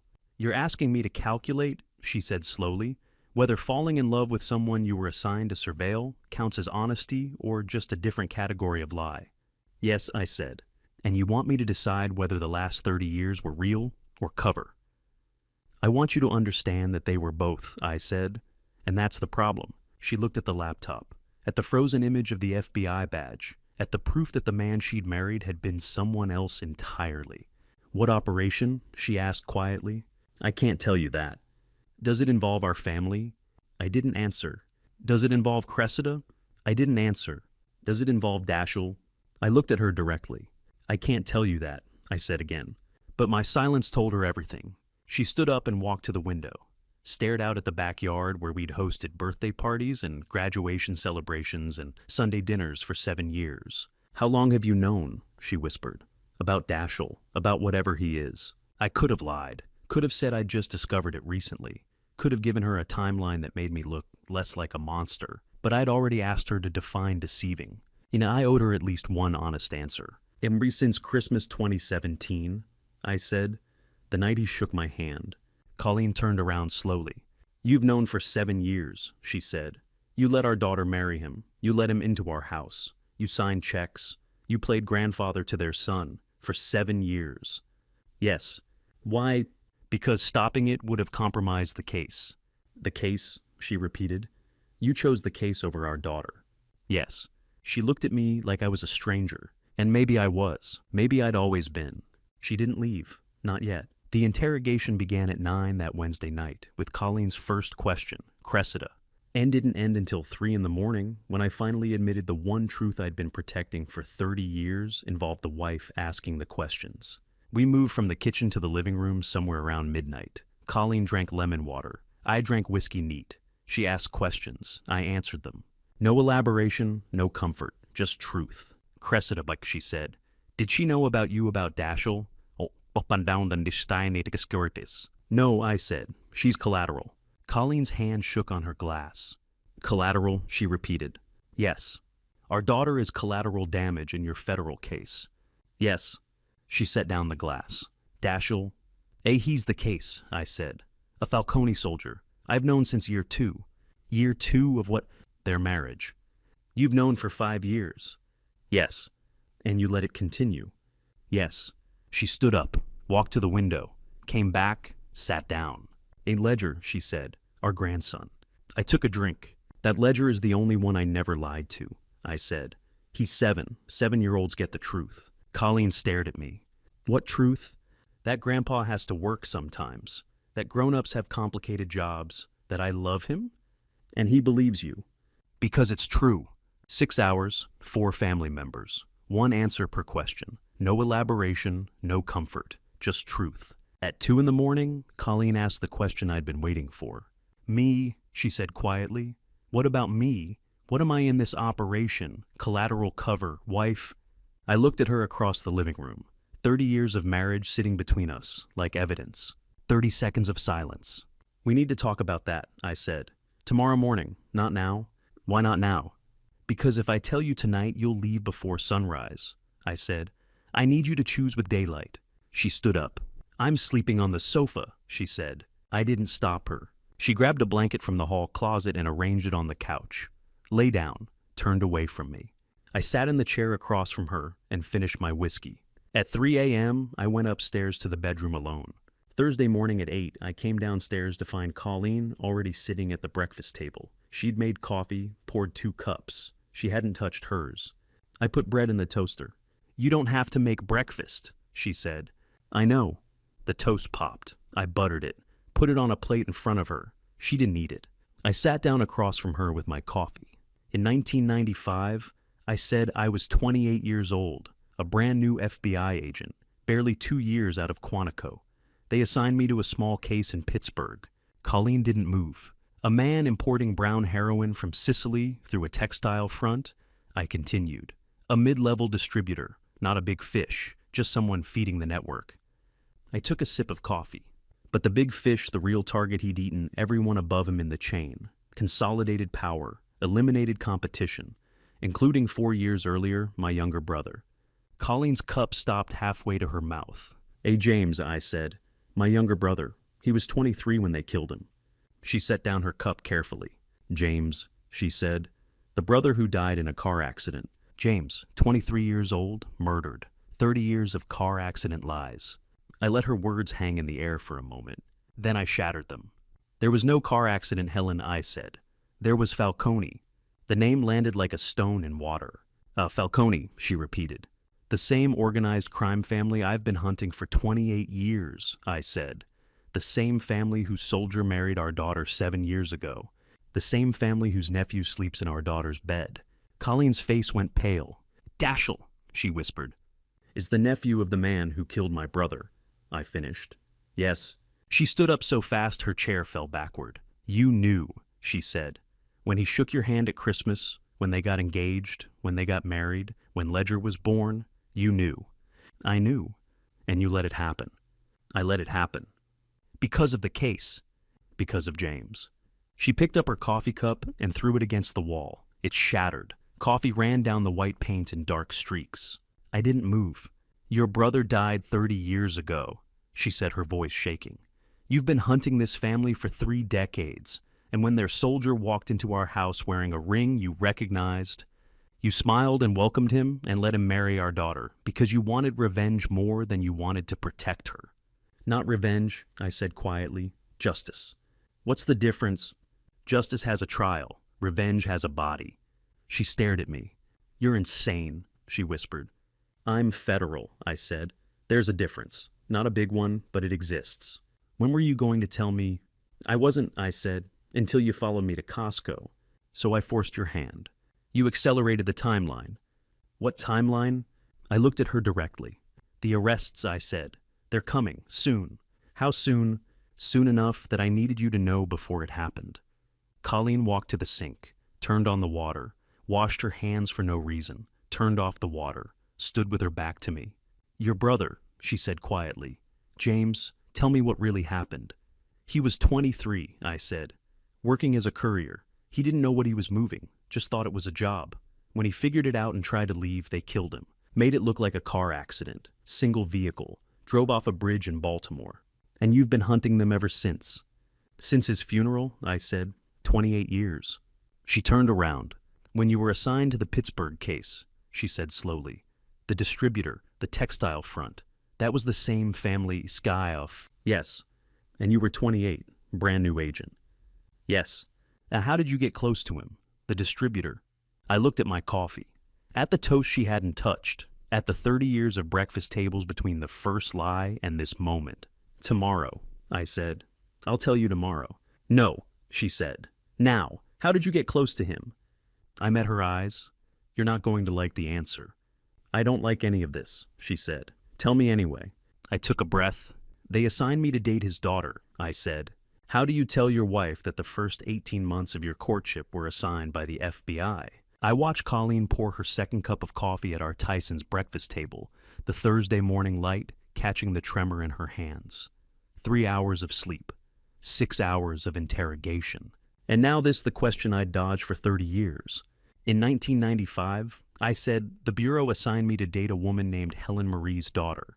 The coffee pot hovered midair. Your mother wasn't just connected to the Falcone distribution network. She was running the Northern Virginia pipeline. And you, 23, working at PNC Bank. Going to Pirates games every Friday, you were my access point. Colleen set the pot down with surgical precision. Access point. The seats at Three Rivers Stadium weren't coincidence. Section 127 row, K. The Bureau bought the season tickets 2 months before I happened to sit next to you during the Braves game. Your beer spilled on my jacket. You apologized. I said it was fine. That entire conversation was scripted in a Quantico briefing room. Her face had gone perfectly still. The first 18 months, every date, every phone call, every time I showed up at your apartment, with takeout that was operational. My handler reviewed my contact reports every Sunday. Build rapport, establish trust. Don't push for intel, let her volunteer it. I was 26 years old and following a manual on how to make you fall in love with me. Did it work? Her voice was ice. Yes, I met her eyes. And then somewhere between year 2 and year 3, I stopped filing the reports the way they wanted. I started writing no significant intelligence gathered, when I'd actually learned that your mother's Tuesday poker games were handoff meetings. I buried leads. I slow-walked follow-ups. Because by then, Colleen, don't. She stood abruptly. Don't you dare tell me you fell in love. I fell in love with you, I said anyway. The Bureau wanted an asset. I gave them a wife. I've spent 27 years wondering if that disqualifies me or makes me the only real husband you've ever had. The coffee cup never reached her lips. She set it down, walked to the sliding glass door, and stepped into the backyard without a word. I watched her cross the lawn to the old oak tree, the same tree where we'd buried our daughter's time capsule in 2008, where I'd proposed the second time after the first ring was too small. where every August we hung the hummingbird feeder she claimed brought good luck. She sat beneath it and didn't move. I gave her an hour, then 2, then 4. From the kitchen window I could see her shoulders rise and fall, with breath her phone dark on the grass beside her hands folded in her lap, like she was praying or calculating or both. What I couldn't see, the way her mind was rewinding 30 years of memories and inserting new subtitles. Our first anniversary, I'd canceled dinner last minute. Work emergency, I'd said. What I meant, Quantico briefing on your mother's new supplier. Cressida's 5th birthday party, I'd arrived 2 hours late, distracted, barely present. What I'd been doing, debriefing a surveillance team that had photographed your mother with Vincent Falcone's nephew. Our 18th anniversary, I'd seemed distant all week. What I was thinking, in 3 days I'll be 60, and this operation will be older than my marriage. Every memory now had 2 timestamps, the one she'd lived, the one I'd filed. But here's what she was realizing sitting under that oak tree with the 4 hours of silence and the 30 years of evidence. The operation didn't make the love false. It made it complicated. I'd lied about how we started, but I hadn't lied about staying. I'd deceived her about my assignment, but I'd chosen her over my career advancement 7 times when transferring would have been easier. I'd hidden my vendetta against the Falcones, but I'd never hidden that I'd take a bullet for her or our daughter without hesitation. Love built on lies isn't a house of cards. It's a house built on a fault line. The foundation shifts, the walls crack, but if the frame is strong enough, it stands. She stood at 2:17 p.m., brushed the grass from her jeans, and walked back toward the house. I met her at the door. The first 18 months, she said slowly, were an operation. Yes, and the next 28 years were me choosing you, I said, every single day. She studied my face the way she used to study balance sheets at the bank, looking for the number that didn't add up, the transaction that revealed everything. When Cressida was born, she said, "You cried in the delivery room. Was that real?" "Yes." "When your mother died and you didn't speak for 3 days, was that real?" "Yes." "When you told me last year that marrying me was the best decision you ever made?" "The second best," I corrected quietly. "The best was deciding to stay." Her eyes filled, but she didn't look away. "I don't know how to do this," she whispered. "I don't know how to hold you were assigned to me and you love me in the same sentence." "I've been holding them for 30 years, I said. "It doesn't get easier, but it's the truth." She nodded slowly, and I saw her jaw set the way it did when she'd made a decision she couldn't unmake. "It was real," she said finally. "It was also strategic. I don't know how to hold both at the same time, but I have to." I installed the monitoring software on Colleen's phone while she showered. Thursday evening, 6 hours after her oak tree epiphany, she'd come to my basement office with the kind of calm that only arrives after you've exhausted every other emotion. No tears, no anger, just the flatness of someone who'd done the math and accepted the equation. 30 days, she said, standing in the doorway. "I'll play the role. 2 more Sunday dinners as the perfect wife and mother. No contact with Cressida about the truth. After the operation closes, we talk, figure out if there's an us left." I nodded. "Operational protocol requires monitoring, even on you." She didn't flinch. "Of course it does." That's when I knew she understood what I'd been trying to explain for 6 hours of interrogation and 4 hours of silence in my world. Love and surveillance weren't contradictions. They were operational realities running on parallel tracks. The software went active at 6:47 p.m. SMS logs, call metadata, GPS pings, every keystroke flagged for bureau review. She'd agreed to the alliance. I'd agreed to monitor her anyway. Trust apparently had a 30-day expiration date. Friday morning, I briefed the task force at Quantico. The OCS war room was standing room. Only 14 agents, 3 analysts, Director Warren Sinclair at the head of the table, with his reading glasses perched like a judgment. Theron sat to my right, case files stacked in front of him like evidence of every compromise we'd made to get here. I clicked to the operational timeline slide. D-Day is October 25th, 14 days. 3 simultaneous arrests at 0600 hours. I pointed to the first photo. Cressida Prescott, LAX International Terminal.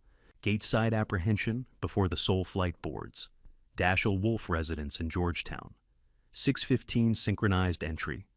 Uncle's Pennsylvania safe house. Simultaneous breach by the Pittsburgh field office. Sinclair leaned forward.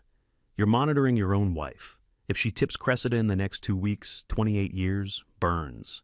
If she leaks, I said evenly, that's evidence too. The room went silent. Theron shifted beside me. We've got redundancy.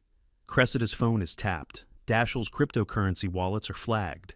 If Colleen sends so much as a coded text, we'll know before the message delivers. Sinclair removed his glasses.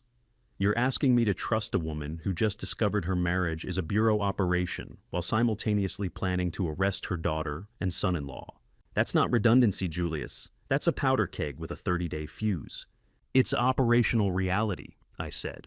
She stays in the dark, she's a liability. She knows the truth, she's a risk. There's no clean option. I'm choosing the risk I can monitor. How many marriages survive being reclassified as operational assets? Sinclair studied me for a long moment, then nodded. 14 days. If she breaks, we move early. Understood. Understood. I drove home with the weight of his question sitting in my passenger seat. Colleen wasn't just monitored, she was evidence. Every text she sent, every call she didn't make, every Sunday dinner she performed flawlessly would either prove her alliance or condemn it. And I'd be the one reviewing the logs. Sunday dinner arrived like a final exam neither of us had studied for. Colleen set the table with her usual precision cloth napkins, the good china ledger's plastic cup, positioned just out of elbow sweep range. Cressida arrived first, phone already live streaming to her 63,000 followers, panning across our dining room like it was a museum exhibit of suburban mediocrity. See, she said to the camera, boring suburban house, salmon and small talk. This is what 53 looks like when you marry a government salary. Colleen smiled without teeth. We're so glad you could join us, sweetheart. Dashiell arrived 10 minutes later, laptop bag in hand, already pitching before his coat was off. 220 for the Crypto Academy beta launch, he said, sliding into his chair. ROI projections in your email. We're talking 8-month break even if we hit 50 enrollments in Q1. I cut my salmon. We can discuss it after dinner. It's time sensitive. The blockchain conference is November 15th. Epasizi, after dinner, Dashiell. Colleen passed the asparagus to Cressida with the kind of maternal warmth that would have fooled me if I hadn't installed the monitoring software myself. She was performing flawlessly. Every smile timed every question, calibrated every movement designed to project the kind of mother who had no idea her daughter was 14 days from a federal arrest. I watched her across the table and wondered which version was real, the woman who'd sat under the oak tree for 4 hours. Or the one serving green beans like our family wasn't a tactical operation with a countdown clock. Ledger passed the green beans without being asked. The 6-year-old had been quiet all dinner, his usual chatter about kindergarten and Lego builds, replaced by the kind of watchful silence that children deploy when the adults are lying. He pushed salmon around his plate, glanced between his mother and grandfather, and finally set down his fork. Cressida was mid-sentence about her cryptocurrency mentorship program, when Ledger's small hand reached for my sleeve. "Grandpa," he said quietly, "are we okay?" The table went silent. Cressida's phone was still recording. Dashiell's fork hovered mid-air.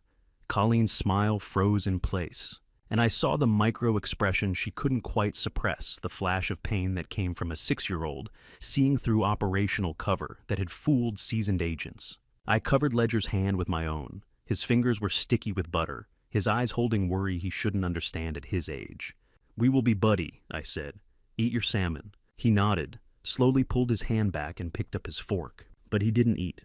And across the table, Colleen met my eyes with the kind of look that said, "What we both knew, you can monitor phones, brief task forces, and coordinate simultaneous arrests across 3 states. But you can't lie to a 6-year-old who loves you. Not well enough. Not when it counts."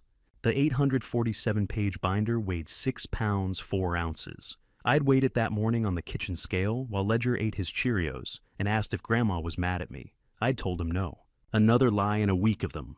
By 8:30 p.m. Sunday night, the binder was waiting in my basement office while the family drifted from the dining room to the living room with the kind of post-dinner lethargy that suggested nobody was in a hurry to leave. Dashiell stretched across our sofa like he owned it. One arm draped over the back cushions, the other scrolling his phone.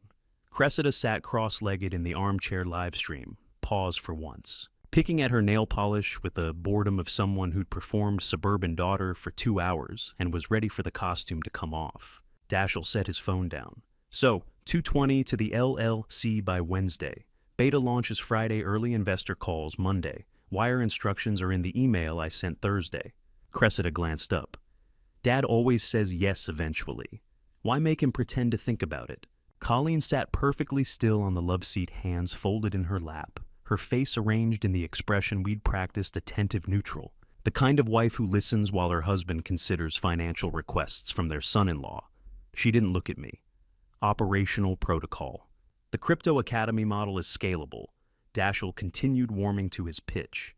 We're talking six-figure revenue by Q2 if we capture even 5% of the retail investor market. Your 220 becomes 440 in 18 months. Conservative estimate. I set my coffee cup down. Give me a minute. I have something in the office. Daschle's smile was easy. Take your time. Numbers don't lie. I walked to the basement stairs, descended into the fluorescent-lit office where I'd spent 28 years filing reports and building cases, and lifted the binder from my desk. 6 pounds, 4 ounces, 28 years of surveillance wire, transfers, cryptocurrency wallets, pyramid structures, victim statements, and Falcone family connections, all of it bound in black vinyl with metal rings that clicked when you opened them. 5 days earlier, I'd brought Colleen down here to rehearse. When I bring the binder out, I'd said, "You sit still, no cues, no tells, they can't know you already know." She'd been standing by the filing cabinet, arms crossed, still processing the Thursday morning revelation that our marriage had started as an operational assignment. The wound was fresh. The alliance was fragile, but she'd agreed to play the role. "What do I do with my face?" she'd asked. "Nothing. Let them read whatever they need to read. Shock, confusion, betrayal. It's all plausible. Because it's all true." I'd nodded. Yes. She'd walked to the chair across from my desk, sat down and folded her hands exactly the way she was sitting now, 5 days later in our living room. Practicing. When Daschle opens it, I'd said, "Cressida will look at you. She'll want to know if you knew, if you're part of this. Your job is to give her nothing. And if she asks me directly, you don't answer, you don't have to. The binder does the talking." Colleen had stared at the empty space on my desk, where the binder would eventually sit. "They'll think I'm shocked," she'd said quietly. "Discovering my husband has been investigating my daughter and son-in-law for years. What am I really—" I'd met her eyes. "Between you and your conscience?" She didn't ask what would be on page 1. Maybe she didn't want to know. Maybe she'd already guessed. Or maybe, and this was the possibility that had kept me awake for 5 nights straight, she decided that whatever was in those 847 pages, her job was to sit still and let it happen. Not because she agreed, not because she forgave me, but because 30 days of operational alliance meant playing the role even when it destroyed her. We had rehearsed the silence for 20 minutes. She'd sat motionless while I'd walked through the scenario.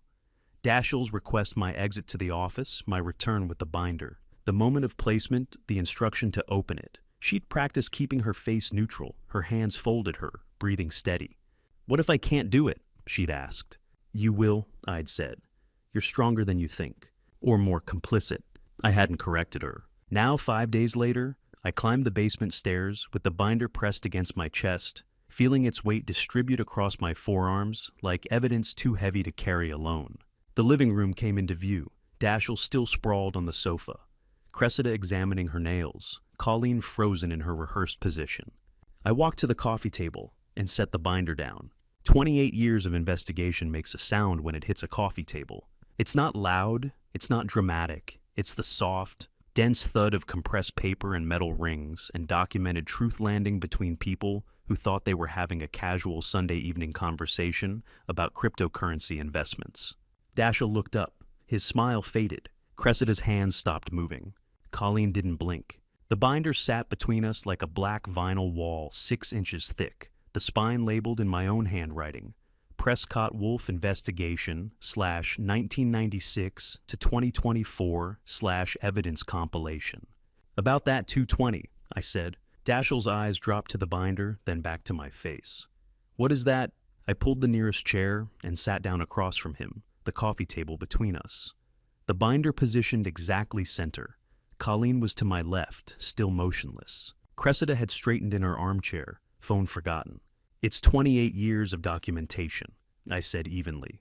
"Wire transfers, shell companies, victim statements, cryptocurrency wallets, pyramid recruitment structures, and Falcone family connections. All of it indexed, cross-referenced, and ready for federal prosecution. The room temperature seemed to drop 10 degrees. Cressida's voice was small. "Dad," I didn't look at her. I kept my eyes on Dashiell, watching the calculation happen behind his face, the mental accounting of how much I could possibly know, how long I'd known it, whether this was a bluff or a reckoning.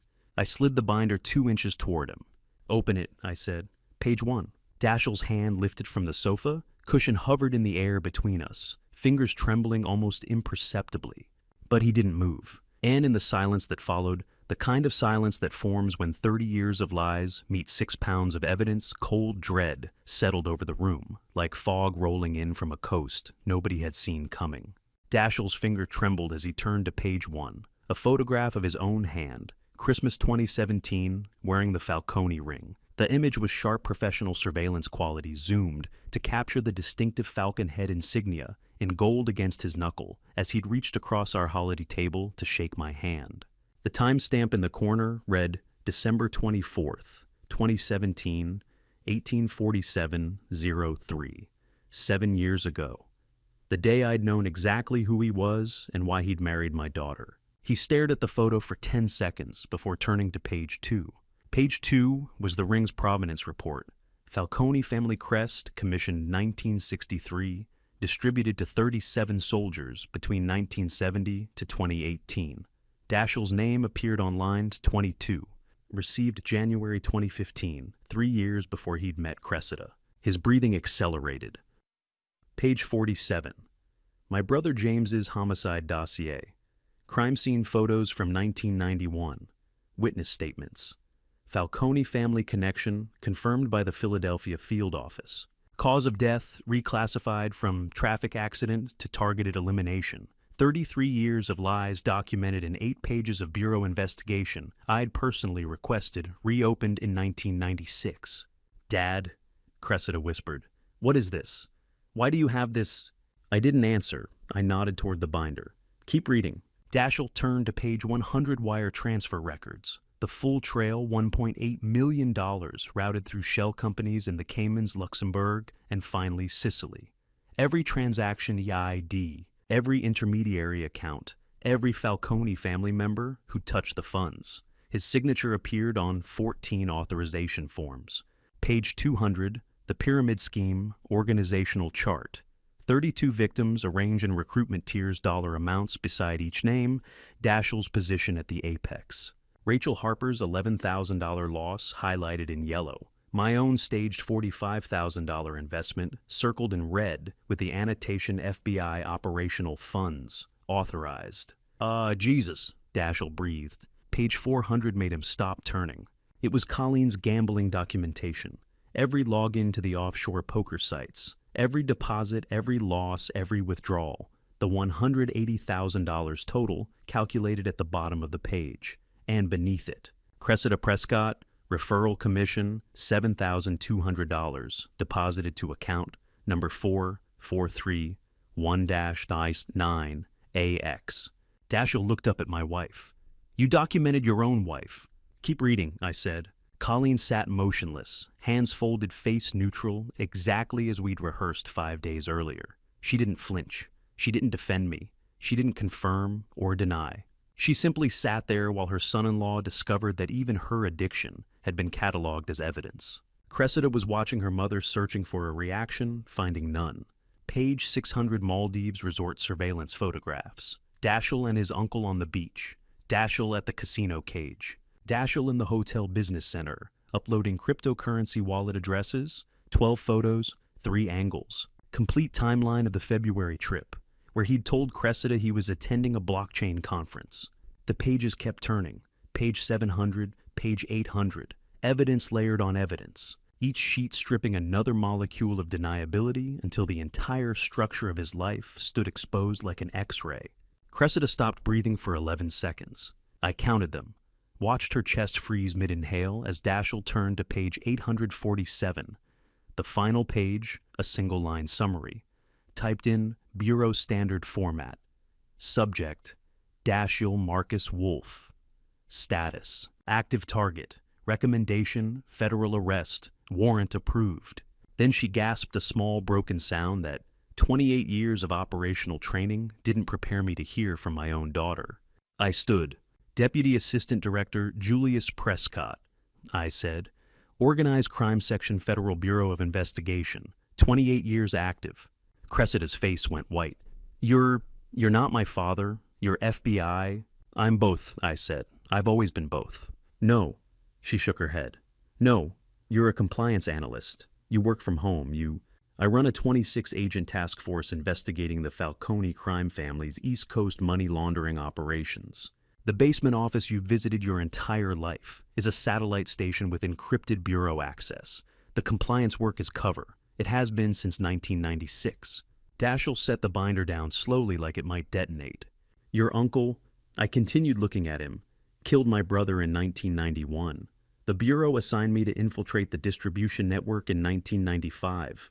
I met your wife's mother, Helen Marie, that year. Married Colleen in 1997. You married Cressida because Falcone sent you. I knew when I shook your hand, Christmas 2017. I've known everything since. Cressida stood abruptly. Mom, tell me this isn't... But Colleen stayed frozen, and I saw my daughter's face crack when she realized her mother already knew. Operation Crimson Account closes Tuesday morning, I said. Federal arrests execute in 36 hours. You'll be taken into custody at sunrise. How do you arrest your own son-in-law without arresting your daughter's heart? You don't. You just do your job and let the heart break where it falls. Daschle bolted. He was fast younger, panicked pure survival instinct, driving him across the living room toward the front door. His hand hit the knob, twisted, pulled it open 6 inches before 2 figures stepped into the doorway from the darkness outside.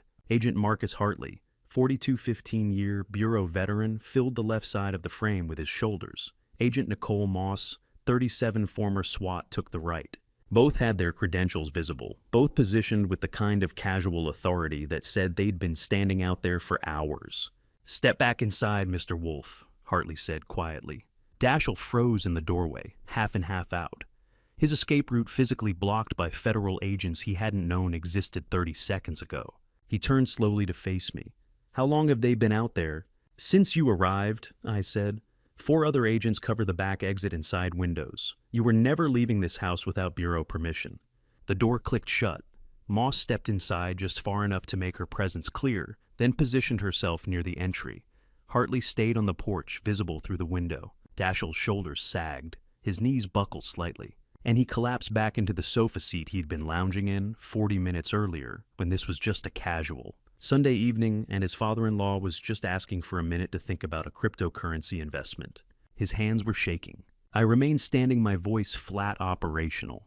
You'll be arrested at sunrise, I said. Until then, sit still.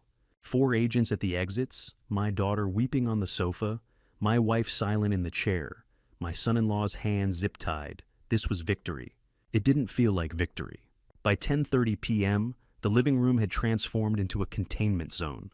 Hartley stood near the front door, arms crossed, eyes scanning. Moss positioned herself by the kitchen entry. 2 more agents I'd briefed that afternoon. Reynolds at the back sliding door, Chen, covering the garage, formed a perimeter that turned our Tyson's home into a holding cell with upholstered furniture. Daschle sat motionless on the sofa, plastic zip ties cutting into his wrists. His earlier bravado replaced by the flat-eyed stare of someone doing mental calculations about plea deals and prison terms. Cressida hadn't stopped crying for 40 minutes. How could you do this? She looked at me like I was a stranger wearing her father's face. He's my husband, Ledger's father. I'd been waiting for this question, dreading it, preparing the answer for 7 years. Ledger's biological father, I said quietly, has been in witness protection since 2019. His name is sealed by federal court order. He cooperated with the Bureau in exchange for safety and anonymity. Daschle is not your son's father. He's Falcone's plant. The color drained from her face. You're lying, she whispered. That's not Ledger looks like his actual father, I said, whom you dated for 8 months before Daschle was assigned to you. The timeline was tight. Falcone needed you pregnant and married before you asked questions. It worked. Colleen's hands tightened in her lap, but she didn't speak, still following the script, still performing neutral witness while I dismantled our daughter's entire reality. Cressida turned to Daschle. Tell him he's wrong. Tell him Ledger is yours. Daschle stared at the floor. The pyramid scheme. I continued. has documented losses of $350,000 across 32 victims. You recruited 14 of them personally. Your commission was $47,000. The LAX arrest executes at 0600 hours. You'll be processed, arraigned, and transferred to federal detention by noon. Cressida's voice broke. 32 people. That's... Dad, please. There has to be... There isn't. I kept my tone flat. Operational. The evidence is documented. The warrants are signed. The operation closes in 8 hours. She stood abruptly. I need the bathroom. I watched her cross the living room toward the hallway, her steps too quick, her shoulders too rigid. Colleen's eyes followed her daughter with the kind of maternal tracking that doesn't require conscious thought. We both saw it, the desperation, the calculation, the bathroom excuse that wasn't about bathrooms. Hartley shifted his weight, ready to follow. I shook my head. Let her go. Let her send whatever message she thought would help. The phone was monitored. Every keystroke flagged, every contact logged. 2 hours later, I was proven right. The spyware ping sounded like a heartbeat flatlining. 12:32 a.m., my basement office. The surveillance dashboard lit with an intercept notification, subject H, outbound SMS, recipient subject A, flagged for review. Subject H Colleen, subject A Cressida. I clicked the notification. The message loaded in the center panel, white text on black background, the kind of sterile formatting that made 30 years of marriage look like a case file. Run, cash only, Mexico, now. They're coming in the morning, trust me. Sent at 12:31 a.m., delivered 12 seconds ago. Read receipt pending. I sat in 60 seconds of silence while my heart cracked along a fault line that had been forming since the Oak Tree conversation, since the coach performance rehearsal, since the moment I'd asked her to choose between me and our daughter, and pretended there was ever any universe where she wouldn't choose Cressida. The 30-day agreement, the false alliance, the promise to sit still and let the operation close without interference. 7 days. She'd lasted 7 days. I opened the operational dashboard and typed, Subject H confirmed. Second betrayal. LAX intercept activate. Adjust timeline by 4 hours. Execute arrests 0200. Hours vice 0600. Flight risk elevated. Mobile surveillance to Dulles. LAX. Mexico City routes. Coordinate with CBP. My fingers moved across the keyboard with the muscle memory of 28 years filing reports. Every word precise, every instruction clear, no emotion, no hesitation. Just the mechanical documentation of evidence that would be cited in federal court when they asked why the arrests happened at 2 a.m. instead of dawn. Exhibit 47, H Subject H text message advising Subject A to flee jurisdiction. What's the operational protocol for logging your own wife's betrayal? You document the timestamp, you classify the threat level, you update the tactical plan. You don't call upstairs and ask why. You don't confront. You don't give her the chance to explain that she's a mother before she's an operational asset, that 30 days was always an impossible ask, that choosing your daughter over your husband's vendetta isn't betrayal, it's biology. You just type the report and hit send. The dashboard updated timeline, adjusted, all teams notified, arrests execute, 0200. October 14th, 2024. 4 hours earlier than planned. 4 hours less for Cressida to run. 4 hours less for Colleen to warn anyone else. I didn't go upstairs. Didn't knock on our bedroom door. Didn't ask her if she understood what she'd done, or whether she thought I wouldn't notice, or whether 30 years of marriage earned her the right to sabotage a federal operation. I sat in the basement darkness, staring at the intercepted text on my screen, watching the read receipt change from pending to read to typing to nothing. Cressida hadn't responded. Smart girl. Or maybe just smart enough to know that responding to a warning about surveillance while under surveillance was the kind of mistake that turned witness into co-conspirator. Upstairs, I heard Colleen's footsteps cross from the bedroom to Cressida's old room where we'd set up the guest bed. Heard the door close. Heard the house settle into the kind of silence that forms when everyone is awake but pretending to sleep. 30 years of marriage weighed against 30 days of promised cooperation. She'd chosen. And now, sitting in the fluorescent glow of surveillance monitors, watching real-time GPS dots converge on our house as FBI tactical teams prepared for pre-dawn arrests, reading and rereading the 12 words my wife had sent our daughter to help her escape federal custody, I chose two. Not her, not reconciliation, not the possibility that after the operation closed, we'd figure out if there was an U.S. left. The operation, the mission, the 28-year vendetta that had cost me a brother, a marriage, and whatever remained of my daughter's trust. I whispered to the empty room, my voice barely audible over the hum of the computer fans. 30 years. She had 30 days to choose. She chose. Now I choose. 3 tactical teams, 3 time zones, 3 targets, 28 years converging on 6 minutes. I stood on my porch at 5 a.m. Monday morning. October, cold biting through my jacket, holding a bureau-issued tablet displaying 3 live surveillance feeds. Left L, AX Terminal, 4 Gate B12. Passengers queuing for the Mexico City flight. Center my own front door. Hartley and Moss positioned waiting. Right reading Pennsylvania safe house. 16 agents in tactical gear surrounding a colonial where the Falcone Dawn had been sleeping. Colleen's betrayal text had moved everything up. Original timeline 10 a.m., arrests civilized hour full daylight. Her warning to Cressida changed the math. Accelerate deployment to 2 a.m. Position teams while targets sleep. Execute at dawn before anyone realizes the trap has closed. 4 hours earlier than planned. 4 hours less for my daughter to run. Hartley's voice crackled through my earpiece. LAX team in position. Target approaching gate B12. She's carrying 1 bag. I zoomed the left panel. Cressida in oversized sunglasses and hoodie, pulling a black roller bag, walking with purposeful speed. She'd left Tyson's at 3:47 a.m., drove to Dulles, rerouted to LAX when the Mexico City flight wouldn't board until noon. Smart, adaptive. Everything I'd taught her about problem-solving now weaponized against a federal operation. Moss's voice. Residence team ready, subject still in bedroom.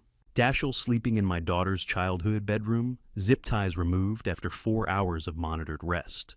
Small mercy before federal custody. The third feed showed Reading P, A agents at every exit, snipers on rooftops, tactical van, idling.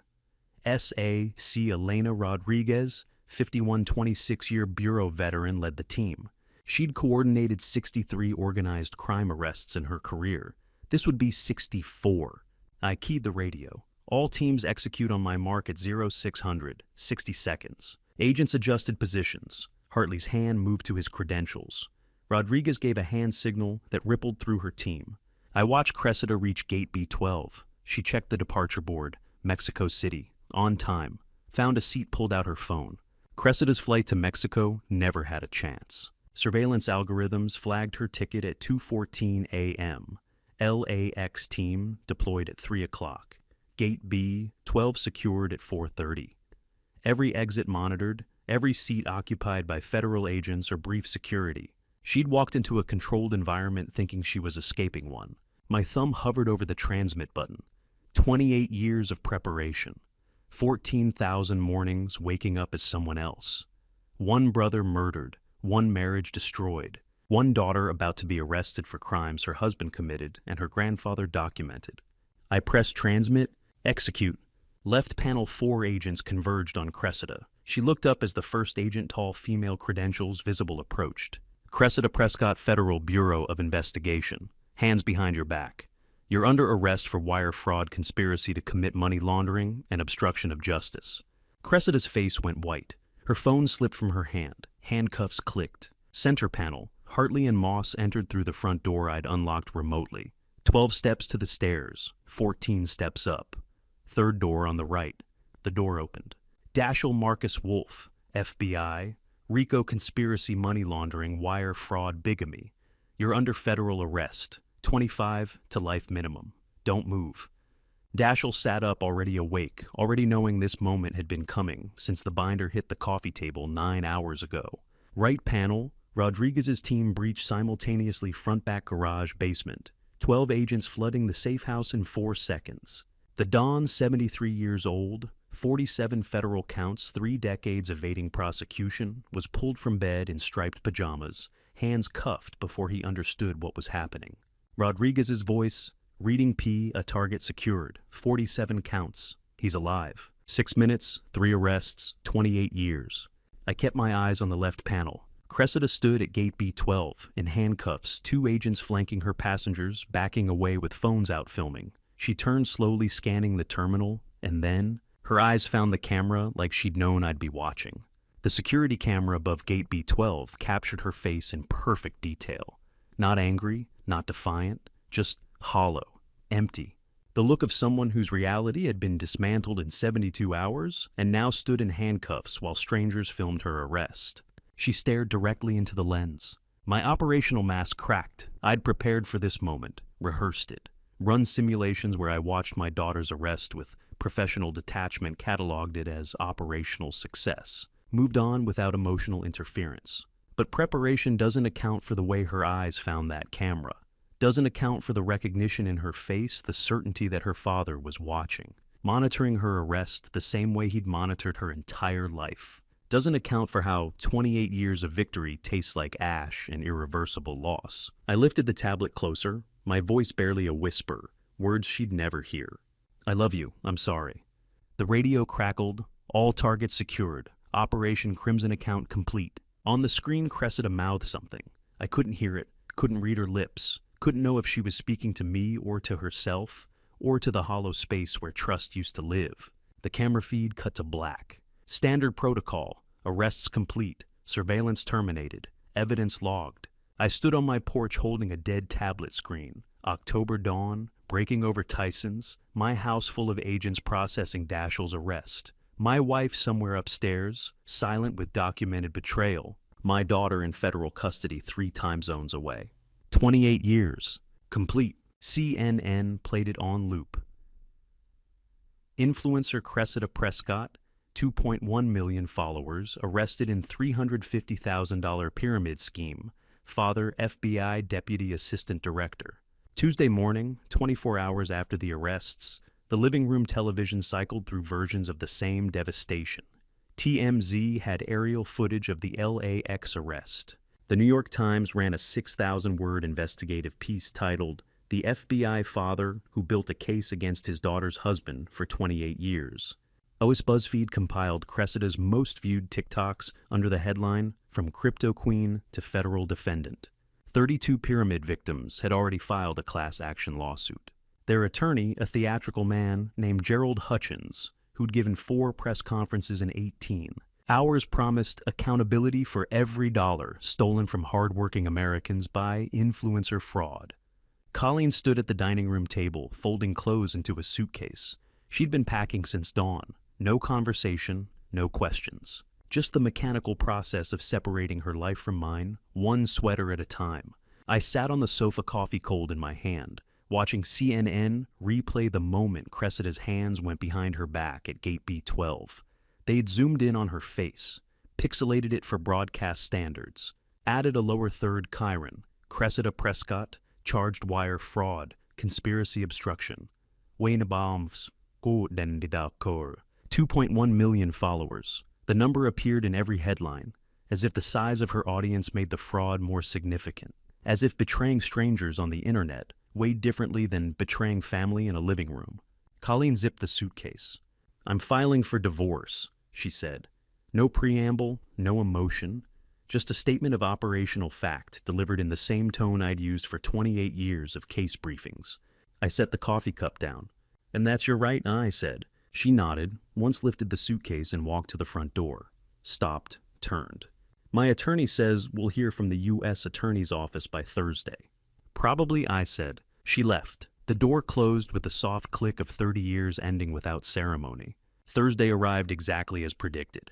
The U.S. Attorney's Office occupied the 5th floor of a brutalist concrete building in D.C. that looked like it had been designed to communicate the weight of federal consequences. Colleen sat across a conference table from AUSA, Catherine Brennan, 39, sharp-eyed prosecutor who'd built her career on white-collar cases. Colleen's defense attorney, Marcus Caldwell, 62 gray-suited veteran of plea negotiations, sat beside her reviewing documents. I stood near the window with Warren Sinclair observing. Brennan slid the plea agreement across the table. Obstruction of justice for the warning text to your daughter. Unreported offshore gambling income, $180,000 over 4 years. We're offering 18 months federal camp. $250,000 restitution. Signed today, report December 1st. Caldwell reviewed the pages, leaned toward Colleen, whispered something I couldn't hear. Colleen picked up the pen. She folded the last sweater without looking at him. The signature took 3 seconds. Her legal name, Colleen Marie Prescott, written in the careful cursive she'd used to sign our marriage license in 1997, our mortgage in 2003. Cressida's school enrollment forms every September for 13 years. Brennan collected the documents.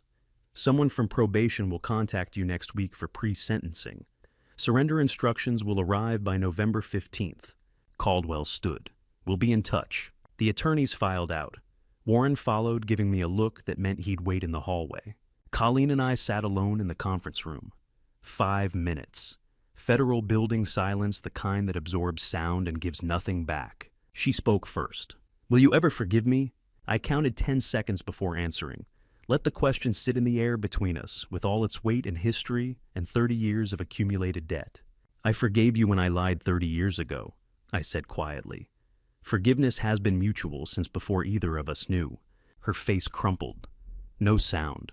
Just tears tracking down cheeks she didn't bother to wipe, shoulders shaking with the kind of grief that comes from understanding something too late to change it. I didn't move to comfort her. Didn't cross the space between her chair and mine. Didn't offer the reassurance that we'd find our way back, or that 18 months wasn't that long, or that love could survive what we'd put it through. Because none of those things were true. What was true, we'd both chosen our roles over each other. She'd chosen mother, I'd chosen agent. And forgiveness didn't erase the consequences, it just acknowledged we'd both been complicit in building them. She wiped her eyes with the heel of her hand, stood and walked to the door. Stopped. Take care of yourself, Julius. You too. She left without looking back. 30 years of marriage reduced to 18 months, and a signature. Warren stood in the hallway, hands in his pockets, watching Colleen disappear toward the elevators. He waited until the doors closed before speaking. Walk with me. We took the stairs down to the 4th floor landing, empty, fluorescent lit, the kind of government building space designed for conversations that couldn't happen in offices with recording equipment. I leaned against the concrete wall. I could have made the gambling evidence disappear, I said. Warren studied me for a long moment. You could have. The offshore accounts were documented in my case files. I had access. I could have deleted the financial trail before it reached Brennan's desk. Colleen would have faced obstruction only, probation. No prison time. You could have, Warren repeated. I didn't. He nodded slowly. That's why you're still here. The words hung in the stairwell like an epitaph for everything I'd sacrificed. My daughter in federal custody. My wife signing plea agreements for crimes I'd documented. My marriage ending in a conference room with government-issue furniture and no ceremony. And Warren Sinclair, Director, Organized Crime Section, FBI, validating that the cost of integrity was keeping my job. 28 years, I said. Brother murdered, marriage destroyed, daughter arrested. And what I get for not destroying evidence against my own wife is, that's why you're still here. Warren's expression didn't change. Yes, no apology, no consolation. Just the operational reality of a career spent choosing mission over family and having that choice validated by the institution that required it. I need you to understand something, Warren said. You could have been a good agent or a good father. The Bureau got a great agent. I'm sorry about the rest. He walked down the stairs, leaving me alone in the landing, with fluorescent lights humming overhead and 30 years of choices I couldn't unmake. I'd kept my integrity. It had cost everything. And Warren was right. That's exactly why I was still here. Dashiell's first words through the two-way mirror glass, you knew from when. 1 week after the arrests, I sat across a Quantico interrogation table from my son-in-law. Orange detention scrubs wrists, shackled to a metal ring, bolted to the floor, 3 days of stubble. Agent Moss stood by the door silent. Warren's words still echoed from the government building. Stairwell integrity costs. Everything keeps you employed. 7 days later, here was the cost. Year 2, I said. The ring, your uncle's crest. I've been watching you eat my daughter's soul for 7 years to get close enough to eat your uncle's empire. Dashiell's laugh was hollow. Year 2, 2019. Ledger was 6 months old. We were living in that Arlington apartment with the broken dishwasher you helped us fix. I remember. You knew then. You let it continue. Yes. Why? Because your uncle had evaded federal prosecution for 47 years. Because the Falcone network had 14 active cells across 6 states. Because my brother died in 1991 and I swore I'd dismantle every piece of the organization that killed him. You married to my daughter, asking me to fix your dishwasher. You were the crack in the wall I'd been trying to find since 1996. So you used her? Yes, just like I did. The symmetry hung between us like a mirror neither wanted to look at. I don't know who's the bigger monster, I said quietly. Me, your uncle, or your father who recruited you at 19. Dashiell's jaw tightened. Don't talk about my father. He trained you? Didn't he taught you how to identify targets? How to build trust? How to marry someone for operational access and make it look like love? She loved me, Dashiell said, voice cracking. Whatever else was true, she loved me. I know, I said. Watching your wife love someone sent to hurt her was the hardest part. The shackles clinked when Dashiell tried to lean forward. You want to know the worst part for me? He asked, realizing I loved her back. That somewhere between the assignment and the Sunday dinners and bedtime stories, I stopped pretending. And it didn't matter, because my father's debts were real, the Falcone expectations were real, and your case was always going to close. I stood. 25 to life. You'll be 63 when you're eligible for parole. Ledger will be 34. He won't remember you. Good, Dashiell whispered. Better he doesn't. I left without looking back. 3 days later, Alexandria City Jail. Bulletproof glass. Stainless steel phone smelling like industrial cleaner. Cressida sat opposite in orange jumpsuit hair, pulled back face stripped of makeup. 10 days in federal custody had aged her a decade.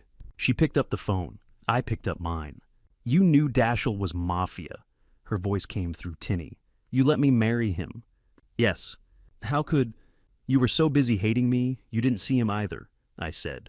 I chose the case over you. I won't apologize for it because I'm not sorry. I'd make the same choice again. But I'll give you the truth every Sunday dinner, every birthday, every moment I watched you build a life with a man I knew was destroying you, I chose the operation. She pressed her palm against the glass, tears tracking down her face. Ledger, she said. I need you to take him. I will. He's 6. He'll ask questions. I'll answer them honestly. He'll hate you. Probably, but he'll be safe. And fed. And I'll make sure he knows his mother loved him, even if she couldn't be there. How do you tell your daughter you were only her father, part-time? You don't. You agree to raise her son and hope you do better the second time. I want you to visit, she said, once a year, so he remembers. Once a year, on your birthday, to remind us both. That's not enough. It's all I can give while staying honest, I said. More than that, and I'll start pretending we're something we're not. Once a year, your birthday, I'll bring Ledger, we'll sit in this room. You'll see him grow up in annual snapshots. And when he's old enough, I'll tell him the truth about both of us. I said, so afraid, bait was afraid. She nodded, wiping her eyes with the jumpsuit sleeve. Then she asked the question I'd been dreading. Was any of it real? Her voice barely a whisper. You loving me? I counted 10 seconds, let the weight of 30 years and 7 years and every Sunday dinner settle between us. Let her see me calculate the answer, the way I'd calculated everything else, weighing truth against kindness, honesty against mercy, the facts against what she needed to hear. Then I gave her what she needed, the truth. Every minute I wasn't on assignment. The phone stayed at her ear. Her face crumpled. The implicit admission hung between us, like evidence submitted for the record. Some minutes were assignment. Some moments of fatherhood had been operational performance. Some of the love she'd received from me had been real, and some had been careful maintenance of cover identity. And I just told her I couldn't distinguish which was which. She cried silently, shoulders shaking, palm still pressed against the glass. I cried too, quietly. The way agents learn to cry without sound, without witnesses, without letting it interfere with operational objectives. The visitation timer hit 0. A guard appeared behind her, tapped her shoulder. She hung up the phone without speaking. I hung up mine. She stood, turned, walked back through the security door to whatever cell they had assigned her while she waited for sentencing. I sat holding a dead phone, staring at bulletproof glass that reflected my own face. 60 years old, deputy assistant director, 28-year operation complete, brother avenged, Falcone network dismantled, marriage destroyed, daughter in federal custody. Grandson now, my responsibility. And the devastating honesty I just delivered, I loved you every minute I wasn't on assignment. Every minute I wasn't, not every minute. Warren slid the classified file across his desk. I can make the offshore evidence disappear, restitutions paid. She walks, you've earned it. 2 weeks after the arrests, I sat in Warren Sinclair's FBI headquarters office, 7th floor, corner view of Pennsylvania Avenue. Walls lined with commendations from 3 decades of organized crime prosecutions. The file between us was thin. Colleen's case, offshore gambling documentation, the evidence I'd compiled myself and refused to destroy.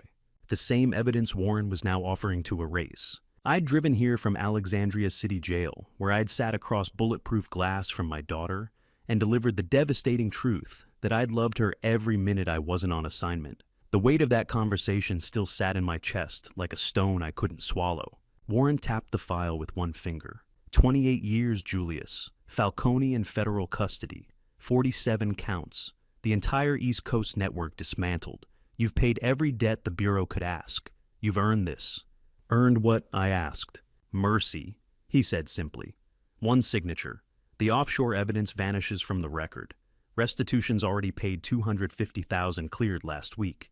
Without the gambling charges, she's looking at probation for the warning text. Obstruction first offense mitigating circumstances. She doesn't serve a day. He leaned back in his chair, hands folded across his stomach, watching me with the kind of patience that comes from running investigations that span decades. No one would question it, he continued. I have the authority. You have the record. Falcone's in custody because you spent 28 years becoming someone else. The Bureau owes you more than we can ever repay. Let me give you this. I looked at the file. Thin, maybe 40 pages. Colleen's digital footprint across 4 years of offshore poker sites. Login timestamps, deposit records. The $180,000 trail I'd documented, with the same precision I'd used to document everything else in my operational career. Evidence I could have destroyed before it reached the U.S. attorney. Evidence I'd chosen not to destroy because integrity meant letting the consequences fall where they'd been earned. And now Warren was offering to destroy it for me. The silence lasted 30 seconds by Warren's desk clock. Tick, tick, tick. 30 mechanical increments of time while I calculated the weight of mercy against the weight of justice, the cost of integrity against the cost of loneliness. The value of saving my wife from federal prison against the value of being able to look at myself in a mirror. 30 seconds. Then I spoke. No, I said quietly, let it stand. Warren's expression didn't change. She'll do real time. 18 months, federal camp. It's not hard time, but it's time. I know. You could save her from that. I know. Then why won't you? I chose my words carefully. She earned it, same as me. Different reasons, same act.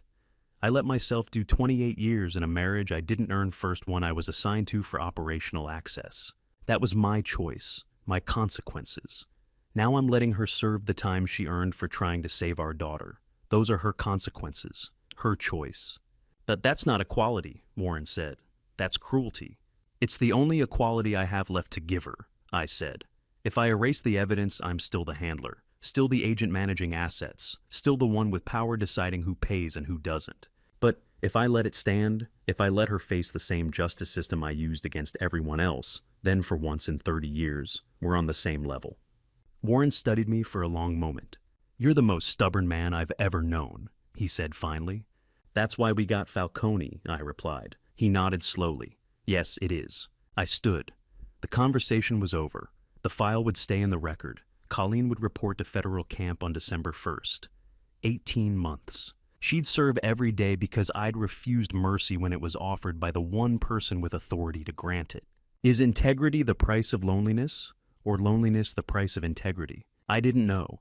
I only knew that 30 years of choosing mission over family had calcified into something I couldn't bend even when I wanted to.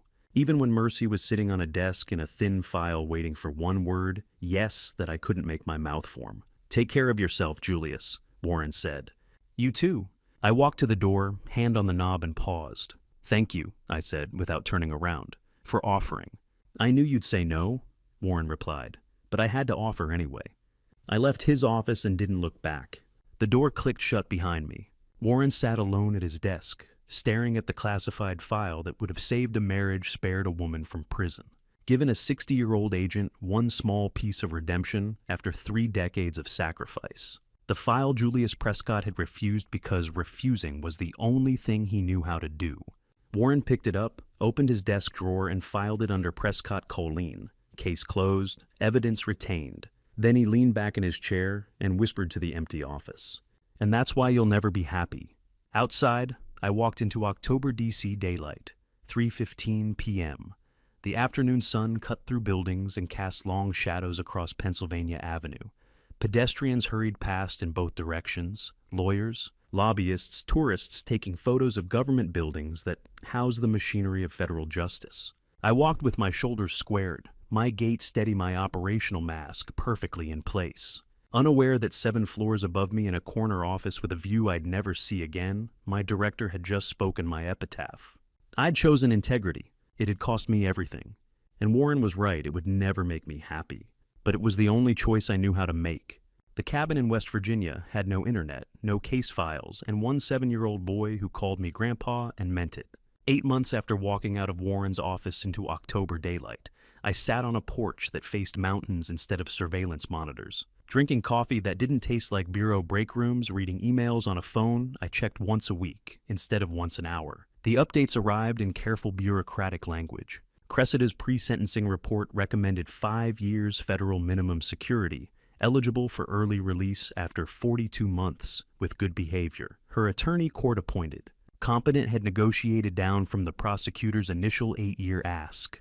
Dashiell's cooperation deal had delivered what 28 years of surveillance couldn't testimony, detailed enough to secure the Don's life sentence on all 47 federal counts.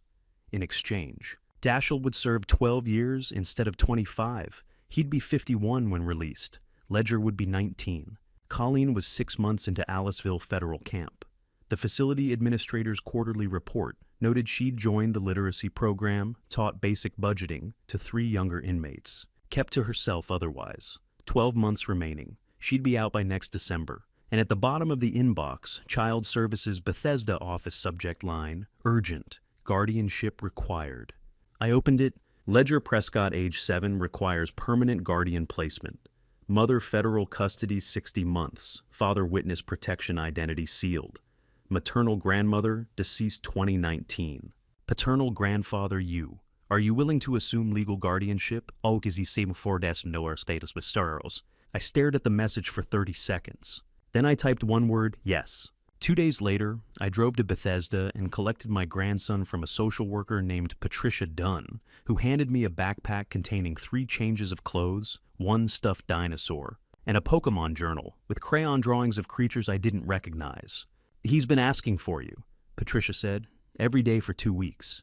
Ledger stood beside her small hand, gripping her sleeve, eyes locked on me, with the kind of wariness that comes from losing both parents in the same month and not understanding why. Grandpa, he said quietly. Yeah, buddy, I replied. Let's go home. A week later, we sat in the cabin living room with a chess set I'd bought from a secondhand store in Elkins, wooden pieces carved with more enthusiasm than skill, the kind of set that had taught 100 other children before Ledger. I showed him how each piece moved, the pawns, the bishops, the knights with their strange L-shaped jumps. He absorbed it all with the focused attention of someone who'd learned early that details mattered. Then he picked up the king. Why does he only move 1 square? Ledger asked. Because he's the most important piece, I said. The slowest one on the board. Everyone else protects him, but one day he moves just 1 square and the whole board changes.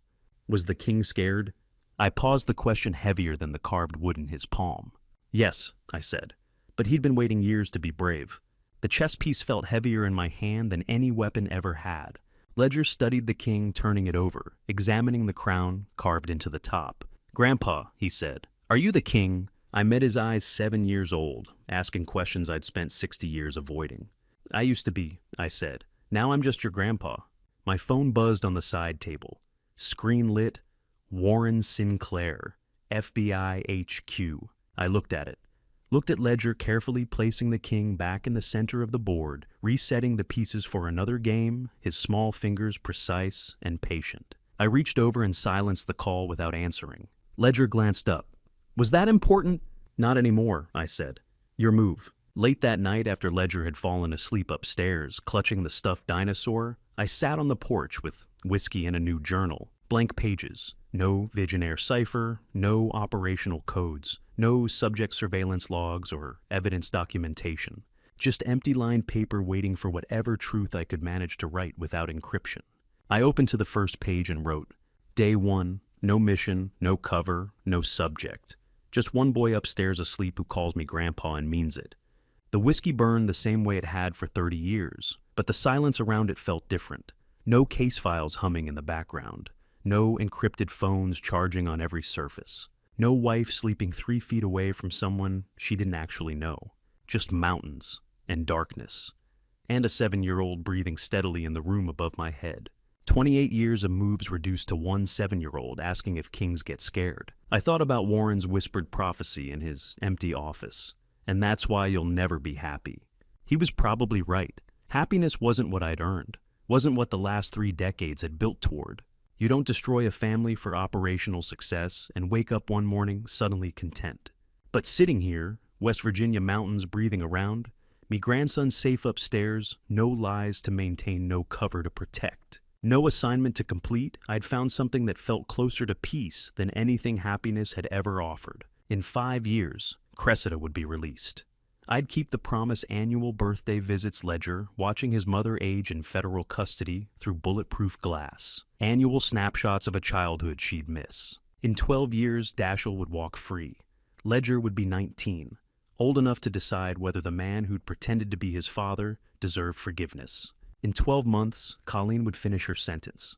We'd signed divorce papers that had been waiting in an attorney's office since last November. She'd start over. So would I.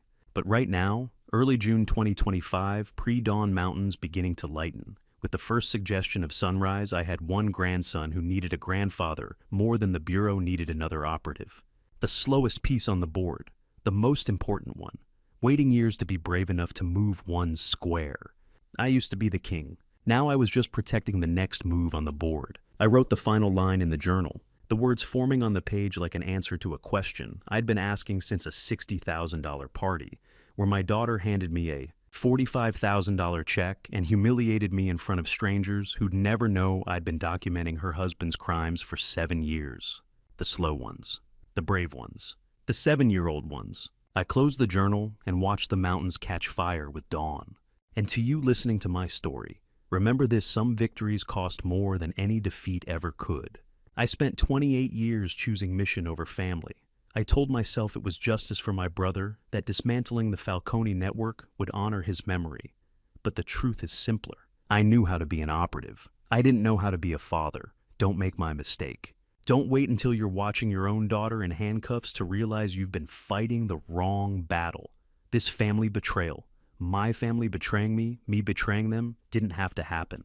Every family story has a lesson hidden inside it. Mine taught me that integrity without compassion is just another form of cruelty.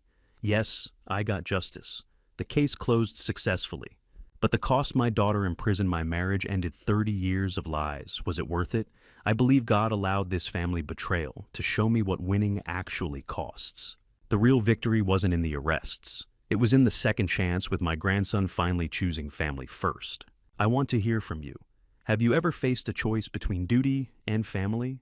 How did you decide? Leave a comment below. Your perspective might help someone wrestling with the same choice. If this family story moved you, please share it with someone who needs to hear it. And subscribe for more stories about the impossible choices we all face. Thank you for staying until the very end. Your time means more than you know. A final reminder: some elements have been fictionalized for reflection and storytelling. What I hope you take away is the lesson: choose the people you love before it's too late.